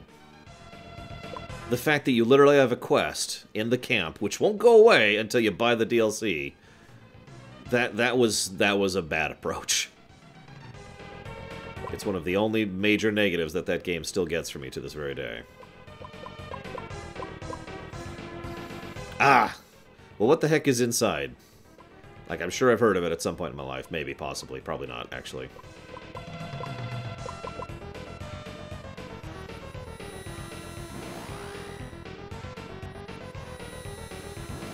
Shale was great. I enjoyed Awakening, although Awakening was a pure expansion. Golems of Amarak was okay. And then, there was that stupid tower thing, which wasn't bad, just not really well done. Oh yeah, there was also Return to Whatchafig, which was, again, just kind of, you know, whatever.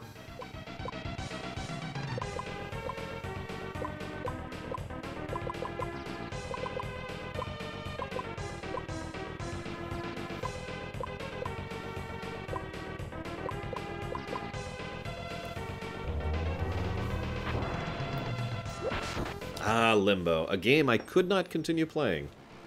Oh yeah, Liliana's Song? That was actually good.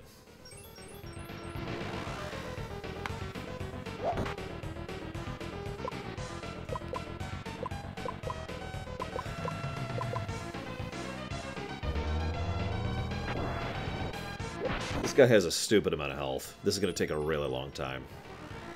This is another of those high magic def, no weaknesses bosses. That's 3 in a row, if you're paying attention.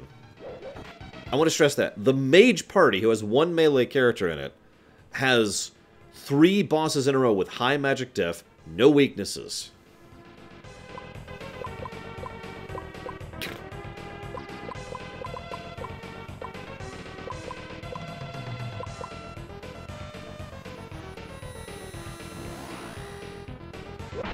But yes, to continue finally going back to Saldir's point, although I think I've already made my point here. Dragon Age Origins, if it came out right now with the style it did, would get a negative for its approach to on-disc DLC. Because it basically had content there that was part of the story, or was significant to either the story or the characters, and was effectively being held ransom behind a DLC thing. And that's not cool.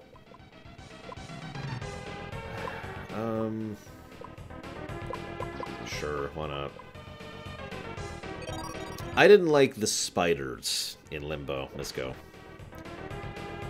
There's only a few games that really bother me when it comes to spiders, but Limbo is one of those.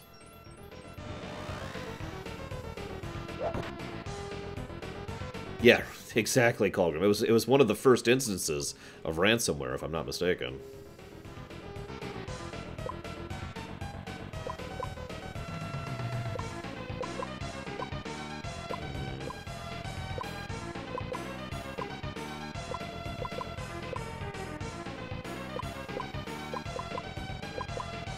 Yeah, sure. Let's see what that does.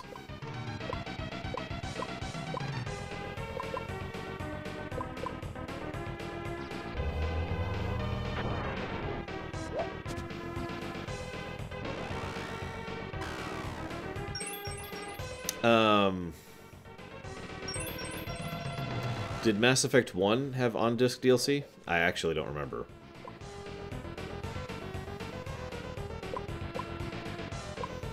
Well, I'm not really what you'd call a fan of horror games either, but we'll see, I guess. Did Mass Effect 2 have on-disc DLC? Because I don't think it did either. Now, Mass Effect 2 did have 2 fairly substantial chunks of DLC, but I think those were both reasonably well done as far as the design approach. That being said, they were done awful when a price approach. As I've talked about many times, even right now, you can get Mass Effect 2 for like $2. But last I checked, you still cannot actually get the DLCs for any cheaper than the full price of 15 or 20 or whatever it is. The Cerberus Network. God, I don't even remember that. I believe you. Or are you lying to me?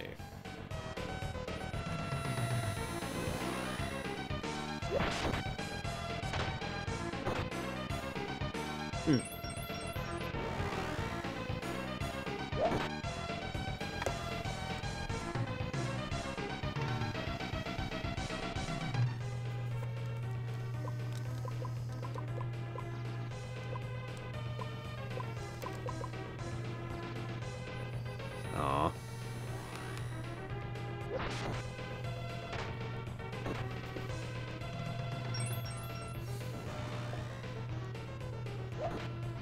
Well, I was about to go pick up a package that was just delivered, but sadly it was put into my mailbox, which means I won't get it for a couple of days. FF10 and 10.2 on the Switch just arrived. And by which I mean it's in the mailbox. Hello, Alibaba. Oh hey, he's finally at half health. Oh yeah, Kasumi and Zaid. I remember. I forgot those were DLCs. Wow. I should have remembered. I had trouble actually getting it working for when we were doing the lore run. So I guess that means Mass Effect 1 is the only BioWare game that hasn't had that.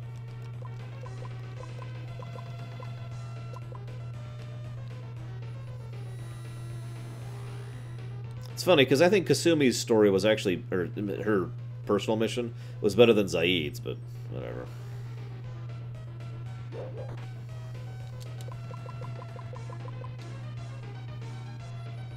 I would argue Javik was definitely a case of ransomware. I mean, I just made that argument.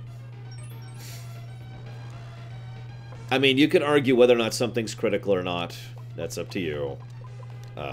But for me, when you have the last surviving Prothean who gives constant pieces of info and bits of details about the previous cycle, about the nature of how the races were back then, about how the Protheans themselves operated, just a non-stop lore dump in a Mass Effect game, directly relevant to the Reapers and the invasion and the Protheans. Yeah, no, I would absolutely call Javik crucial. Crushed. Yeah, we are definitively higher level than Scion's group now. It appears I underestimated your resolve. You're one of the Majestic Four? That I am. Why are you and Hausen seeking our destruction? Your destruction? Why, he certainly is sure of his principle of perception. Are you friend or foe, then? Neither. That's why I tried to kill you just now. Allow me to gift you with a token of my good intentions. This sword and shield will aid you in what is to come. How will they aid us? You'll need them if you're truly intent on pursuing Hausen.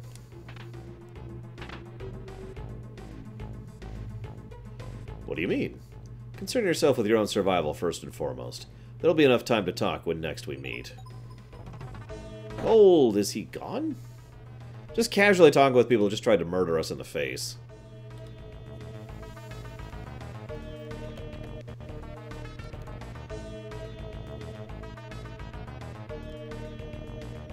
I'm not sure any game has gone that far, Saldir. Ah, someone earlier said they liked the soundtrack. This is the best song of the game right here.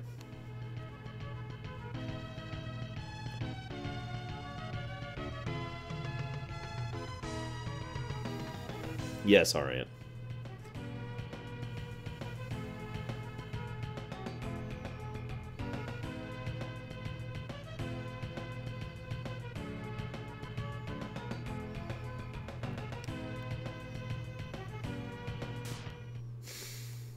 I think I've heard of that game, Saldir. Never played it, obviously.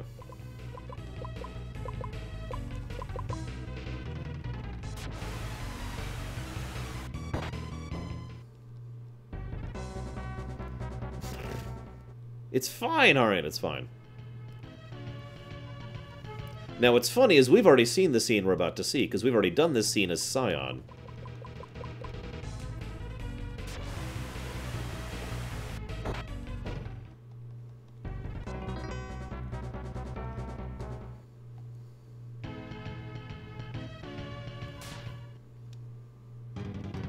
Okay, you know what? We're almost level 40. I think we're good to just turn off encounters. Agreed?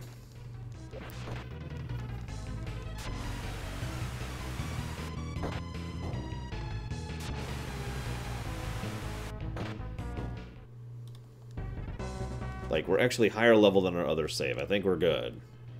Look at that. So let's just turn off encounters here. I'm just waiting for it. Speaking of which, let's actually get ready for the next boss now. So...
should have done this earlier, but whatever.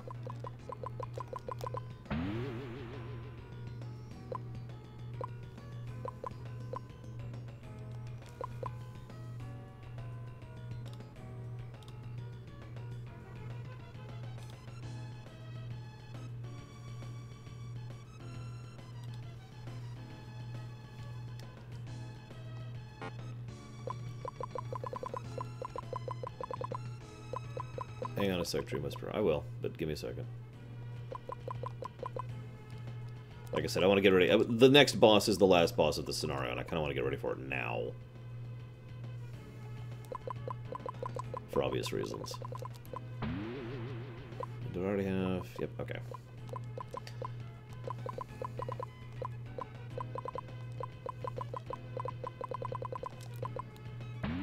Cheat is a 6-cost fire damage, 1 target.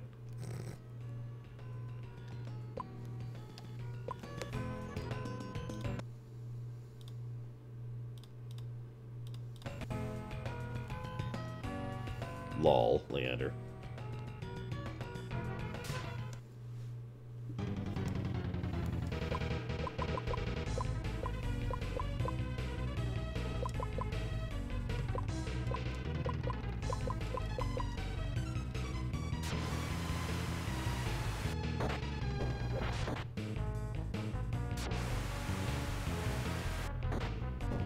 Or the enemy could die before I cast cheat.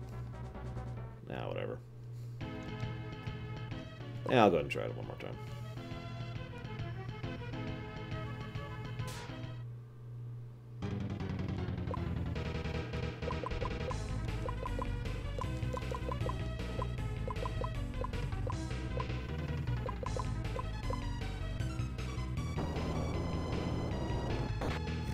There's the cheat spell.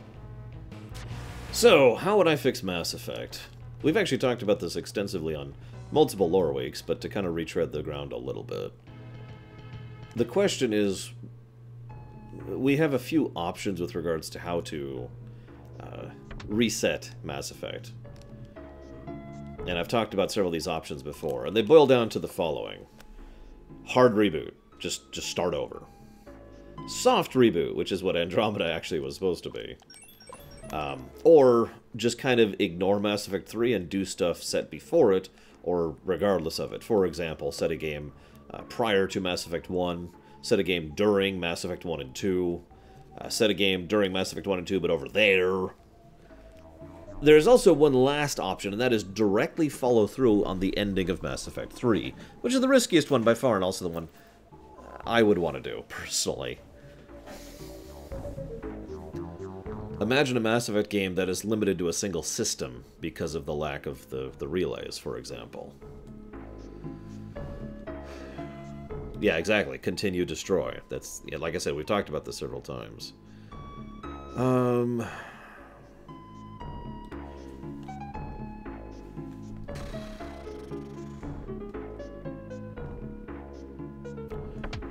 Oh yeah, a single cluster, that's true, because we do have standard FTL, you're right. But yeah, like, far smaller in scope is the point. And dealing with all of the problems that come from the fact that galactic society just went away. Like, right now, and I talked about this before, if you just kind of got rid of international trade in real life, somehow, like, you no longer can use the oceans and you can no longer fly, just go with it. It obviously wouldn't be the end of reality per se, not everywhere, but a lot of our current society sits on the principles of international trade. It would be a fascinating restructuring.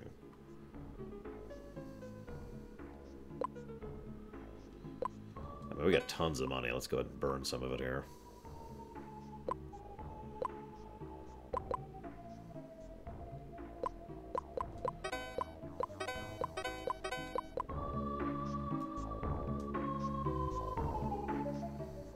Yeah, that's another one. Imagine if, this has been mentioned before, imagine if every electronic thing in the world was just shorted out simultaneously. You know, a true global EMP.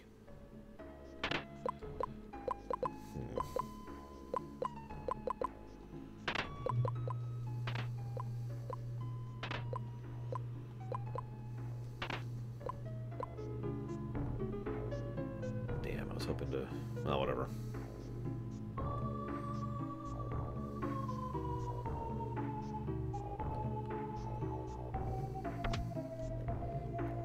Okay, assume it's magic somehow. Because, let's be honest, the destroy thing that somehow kills AI and nothing else is magic. Let's just call that what it is. Doctor, what are you doing here? My spirit was freed with Gandharva's death. Can you see me? Serlin, do you hear that? That sounded like Dr. Wench. Is that you? I can't see you, but I can hear you. A minor drawback of being a bona fide spirit, I'm afraid. Is it? You cannot see him, Legan? What of you, Lolo? Of course, sir. Really? And here you are, spending your afterlife in a rundown bar. Spirits for the spirits, huh? Are the dead really that carefree? Oh, was that? Nothing, nothing. As it happens, I'm gathering my resolve. Soon I shall embark on a grand expedition to the depths of the Netherworld. I ran into an old acquaintance of yours in the Museum of Magic. I believe her daughter was the young woman we met in Oria. Really? Say, Serlin, how do I look? What? A little insubstantial, but fit as ever. Excellent. Time to hitch a ride to the museum.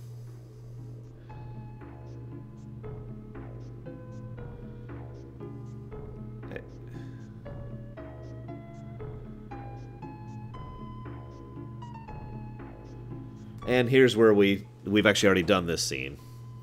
So normally, I think I mentioned this already, but if we did this scene first, as in if we did Serlent first, then we would decide whether we give away the shield or the sword. Now, because we already did this on Scion, we've already chosen. So as you can see, we just make the trade here that we already decided on. Still cool. Now, I'm curious how we're going to be a boss for the other guys. That's interesting, but whatever.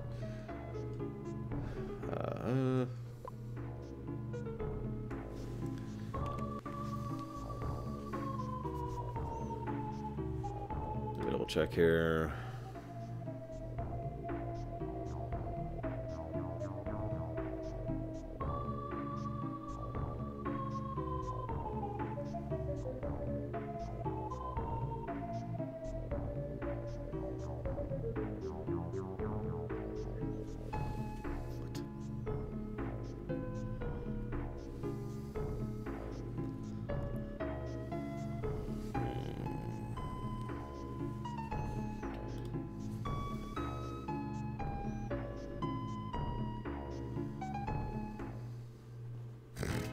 Lol, Leander.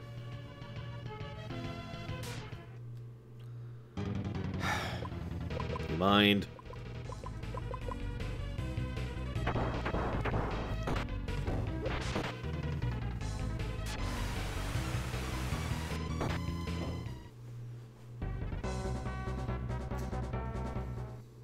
We all know synthesis is the true ending, right? As in truly horrible, obviously. Okay, so this is actually our last opportunity to save here. So we're just going to do that. So, final boss time.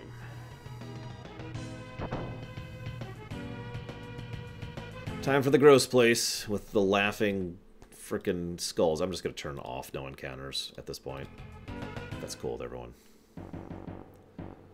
So now we go through the other door that Scion didn't go through.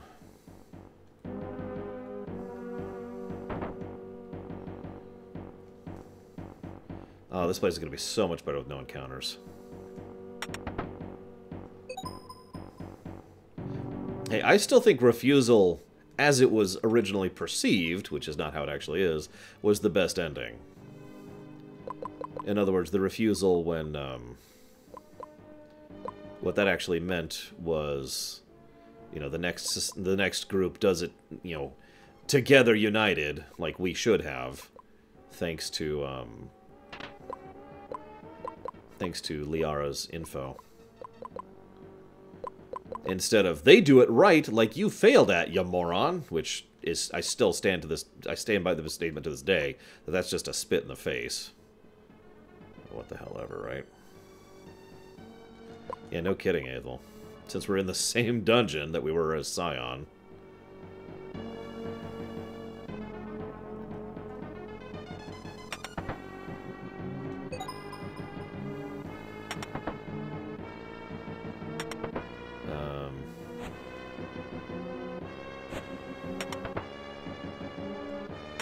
They're giving us a lot of ethers.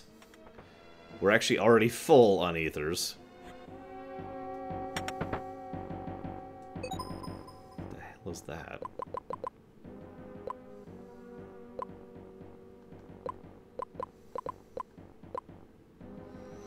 Sure.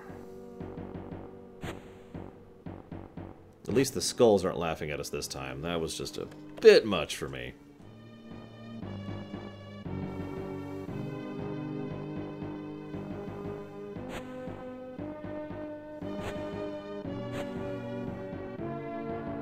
Man, I am so glad I have Enknon on right now. I just want you to know.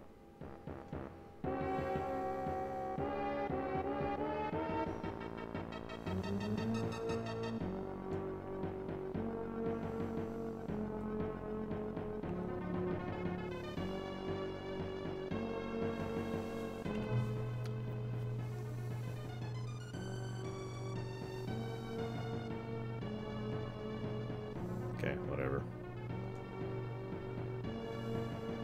Yes, thank you, Mark Alval. Oh my god. Enknon is the greatest thing ever. In older RPGs which are badly designed. What are you doing here? Who are you? Why, Serland, is that a way to greet an old friend? Hausen! You got lucky last time, you fossil. There'll be no escape for you this time. Ah, mouthy little leggin from the mansion. Your threats do not impress me, child. Stupid Serland is next Rudra, not you. Gamora says so himself. Not if I can assemble the 4 Jades. I believe I shall start with yours. You will do no such thing, Hausen. Creator or not, this ends here. Insolent whelp. So, final boss time.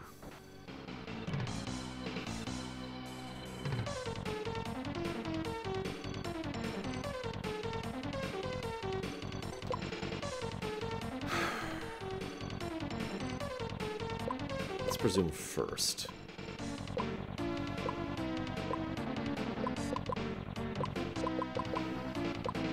Let's just stack these. It totally does, Takoida. Mega Man X2 specifically.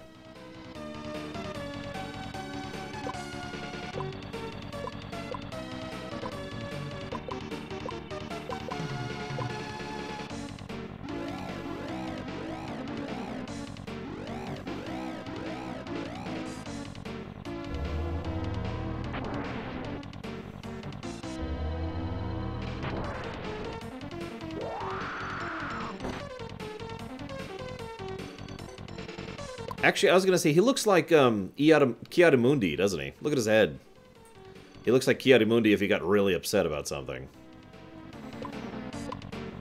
Okay, so we've virused, we've buffed. We need to put up the lightning one, which is somewhere. It's wind, right? Yep, it's wind. That one.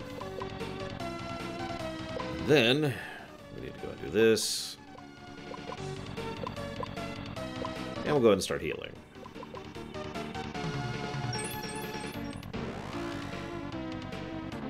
I mean, you're right, Darth Trinius, but my first thought was, oh my god, it's Kiadimundi. Kiadimundi. God, I have such a hard time pronouncing that.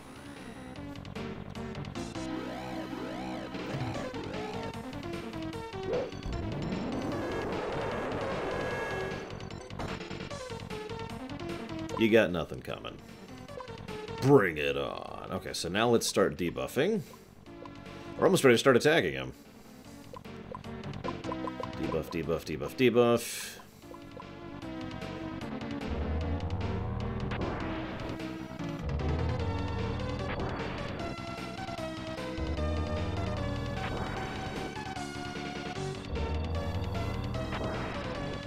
Okay. Of course, Aethel. Isn't it obvious? Lucas was always a Square fan.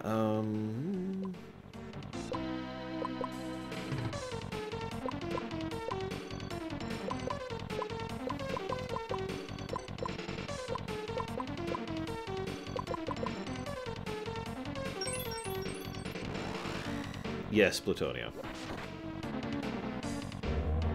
This guy has 15,000 health because he's the last boss, so we might be here in a minute.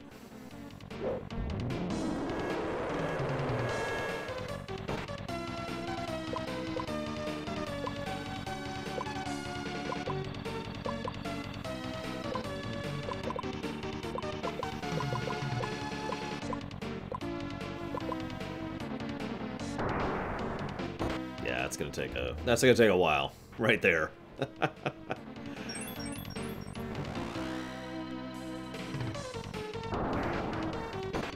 I'm really good at playing 2 games at once. Full Kanto. Clearly. No, Culcrim, I'm not even halfway through this game.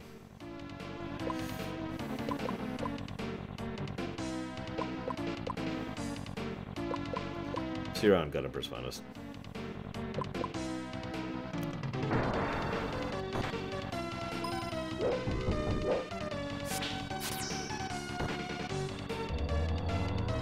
Yeah, no, sorry, last boss of the scenario. Which will be the halfway point of the game as a whole.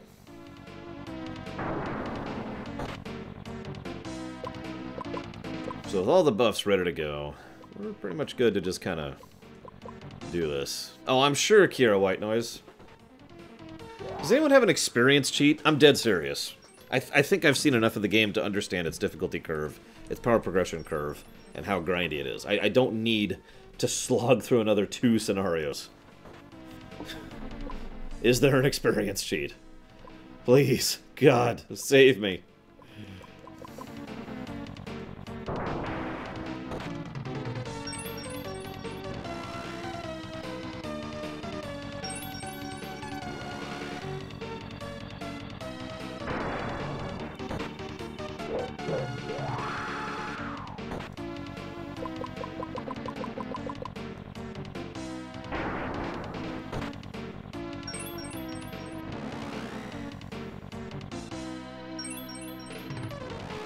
I can't believe I actually thought I would beat this scenario yesterday. It's almost lunchtime.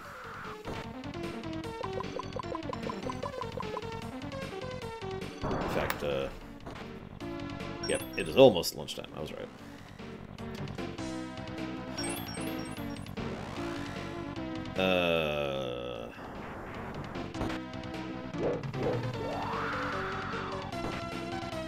Okay, I can make that work, I think.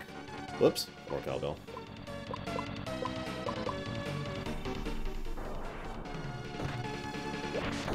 Whoops.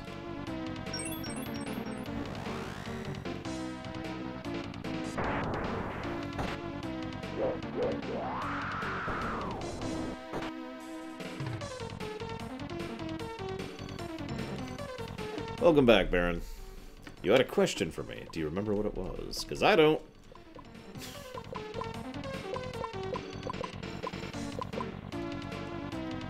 Thank God debuffs don't wear out, or this would take even longer. Can you imagine?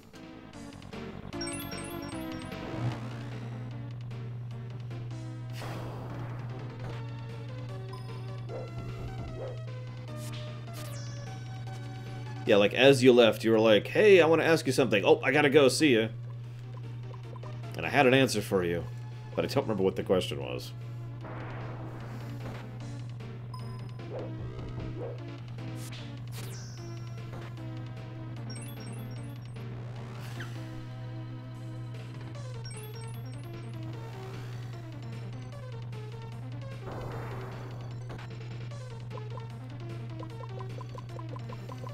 Well,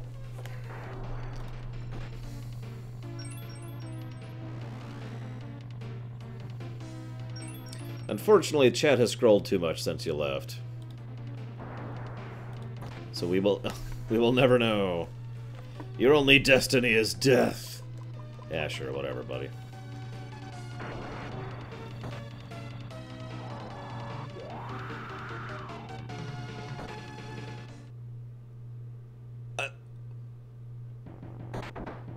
Oh, thank God.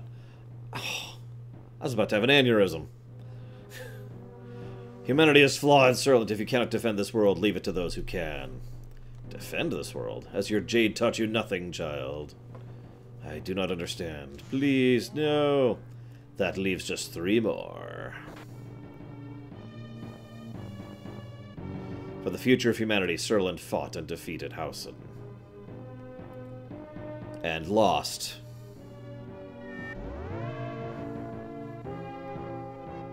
Yet Hausen's plan hides a greater threat still. The battle for survival has only just begun.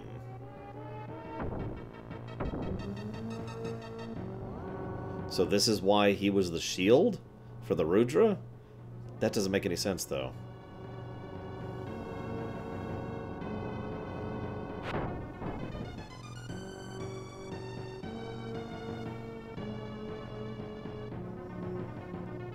Housen and Serlant, Destroyer and Protector. And the Guts level for no damned reason. And beyond them, the coming battle may yet tip the fragile balance.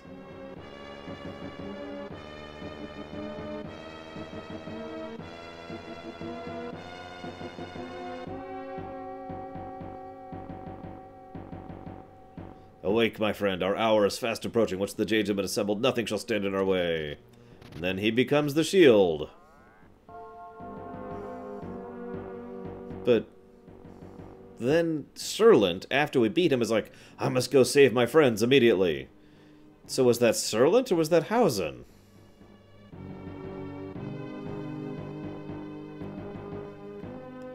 Whatever. The end. Riza time.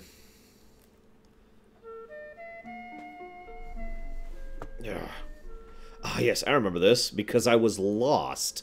That's actually why we stopped playing Riza's scenario, if you remember. I literally got lost and I had no idea where to go.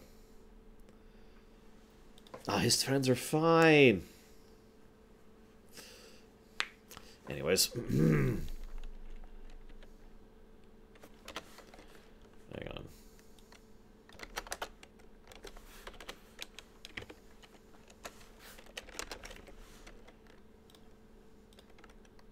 Try this experience code, because honestly, I have a finite amount of time in my life. In general, never mind just for the show.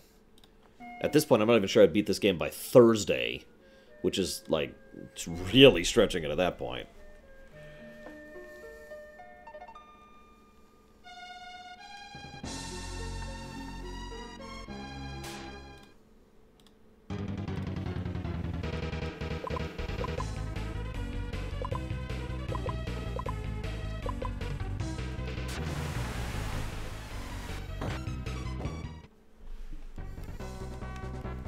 Nope, that didn't work. So that experience code didn't work. Okay.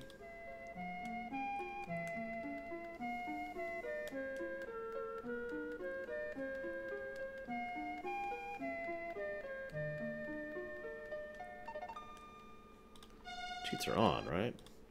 Yep, nope, they're on.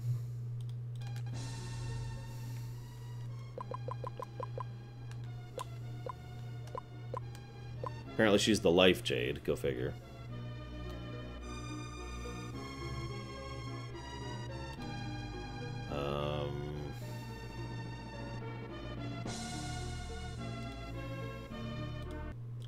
Alright, hang on. Let's try something else.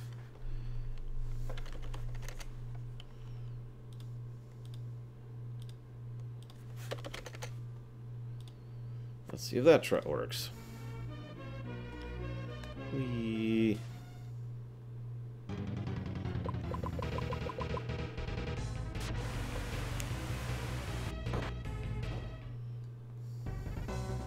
Nope. Okay.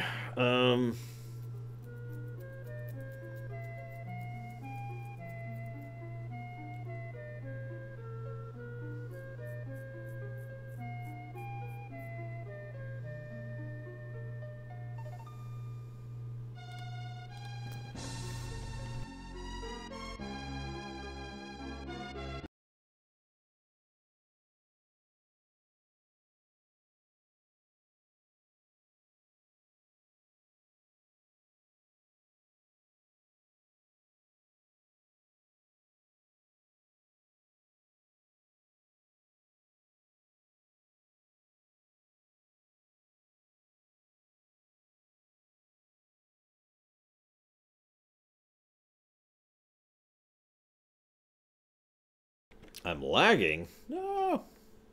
Why am I lagging? Ah. Okay, hang on. So let's go ahead and do this, then this. I need to test something, and I need something that can actually hurt me to test it.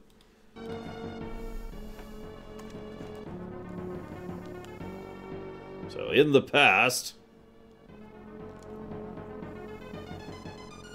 Blah, blah, blah, blah, blah, blah, blah, blah, blah, blah, blah, blah.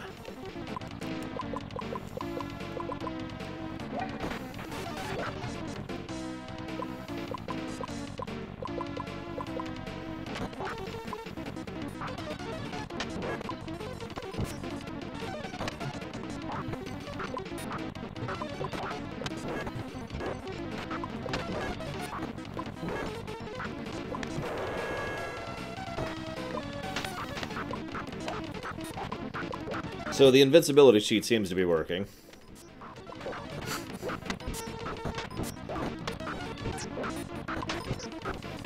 A little slow, but you know.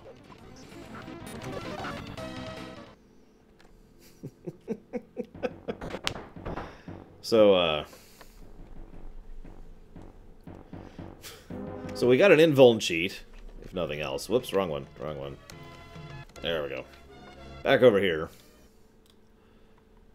Sure, let's try these. There we go.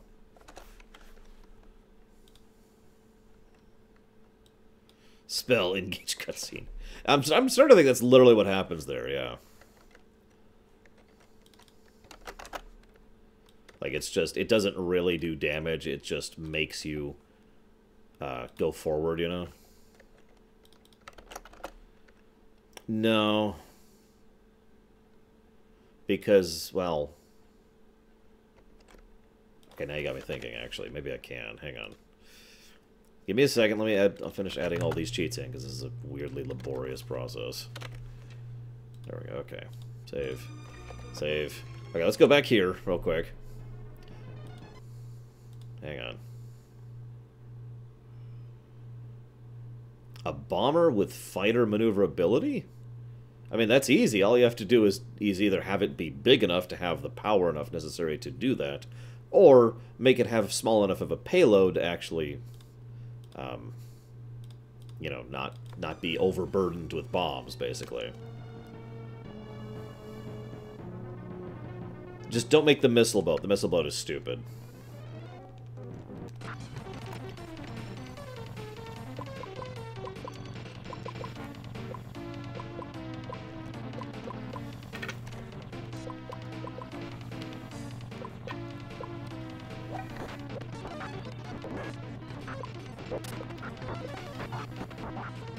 If you don't know what the missile boat is, then I pity you, sir.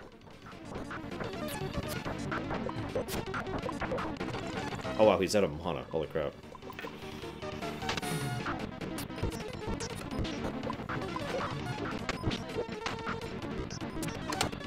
Okay, that's what I thought. Alright, so. Just wanted to check. The EF space send to... Yeah, no, we don't have enough room to actually do death sentence. I didn't think we did, Dakota, but I figured we'd check.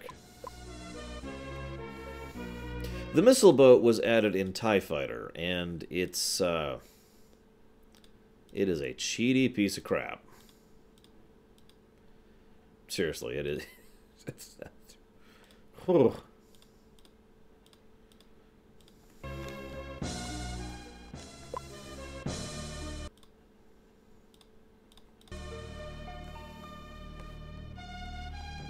Yeah, based on that, I'm pretty sure that's even not a real thing at all. No, I do not, Zephon. What you're looking at is a local recording. I don't know if they actually give away local recordings anymore of the GDQ speedruns. They used to.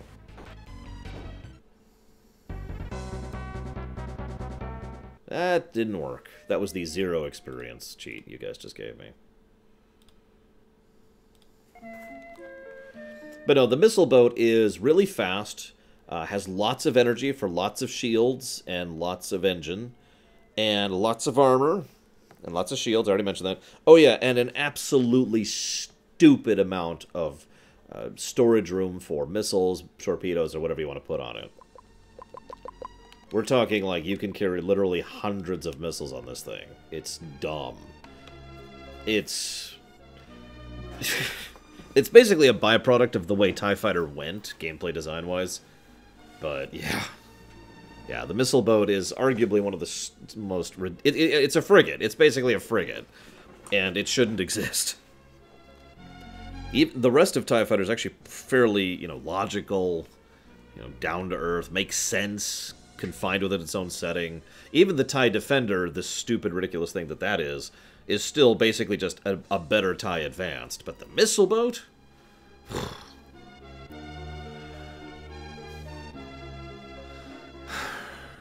Okay. I'm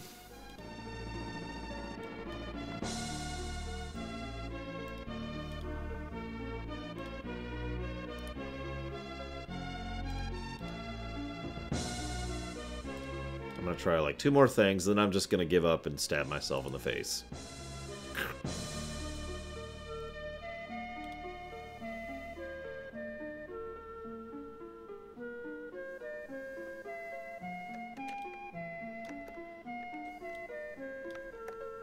I know what you're thinking. Lore, why would you stab yourself in the face? Trust me, it's better this way.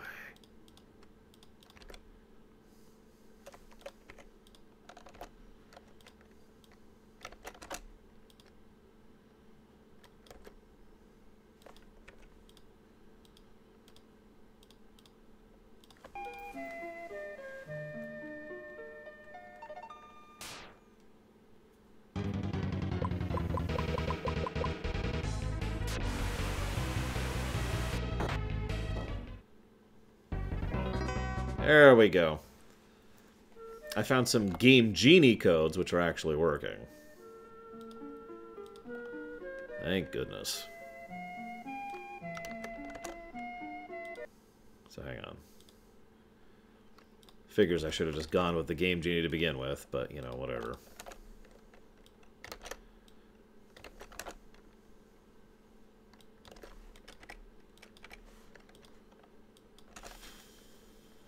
Give me a minute.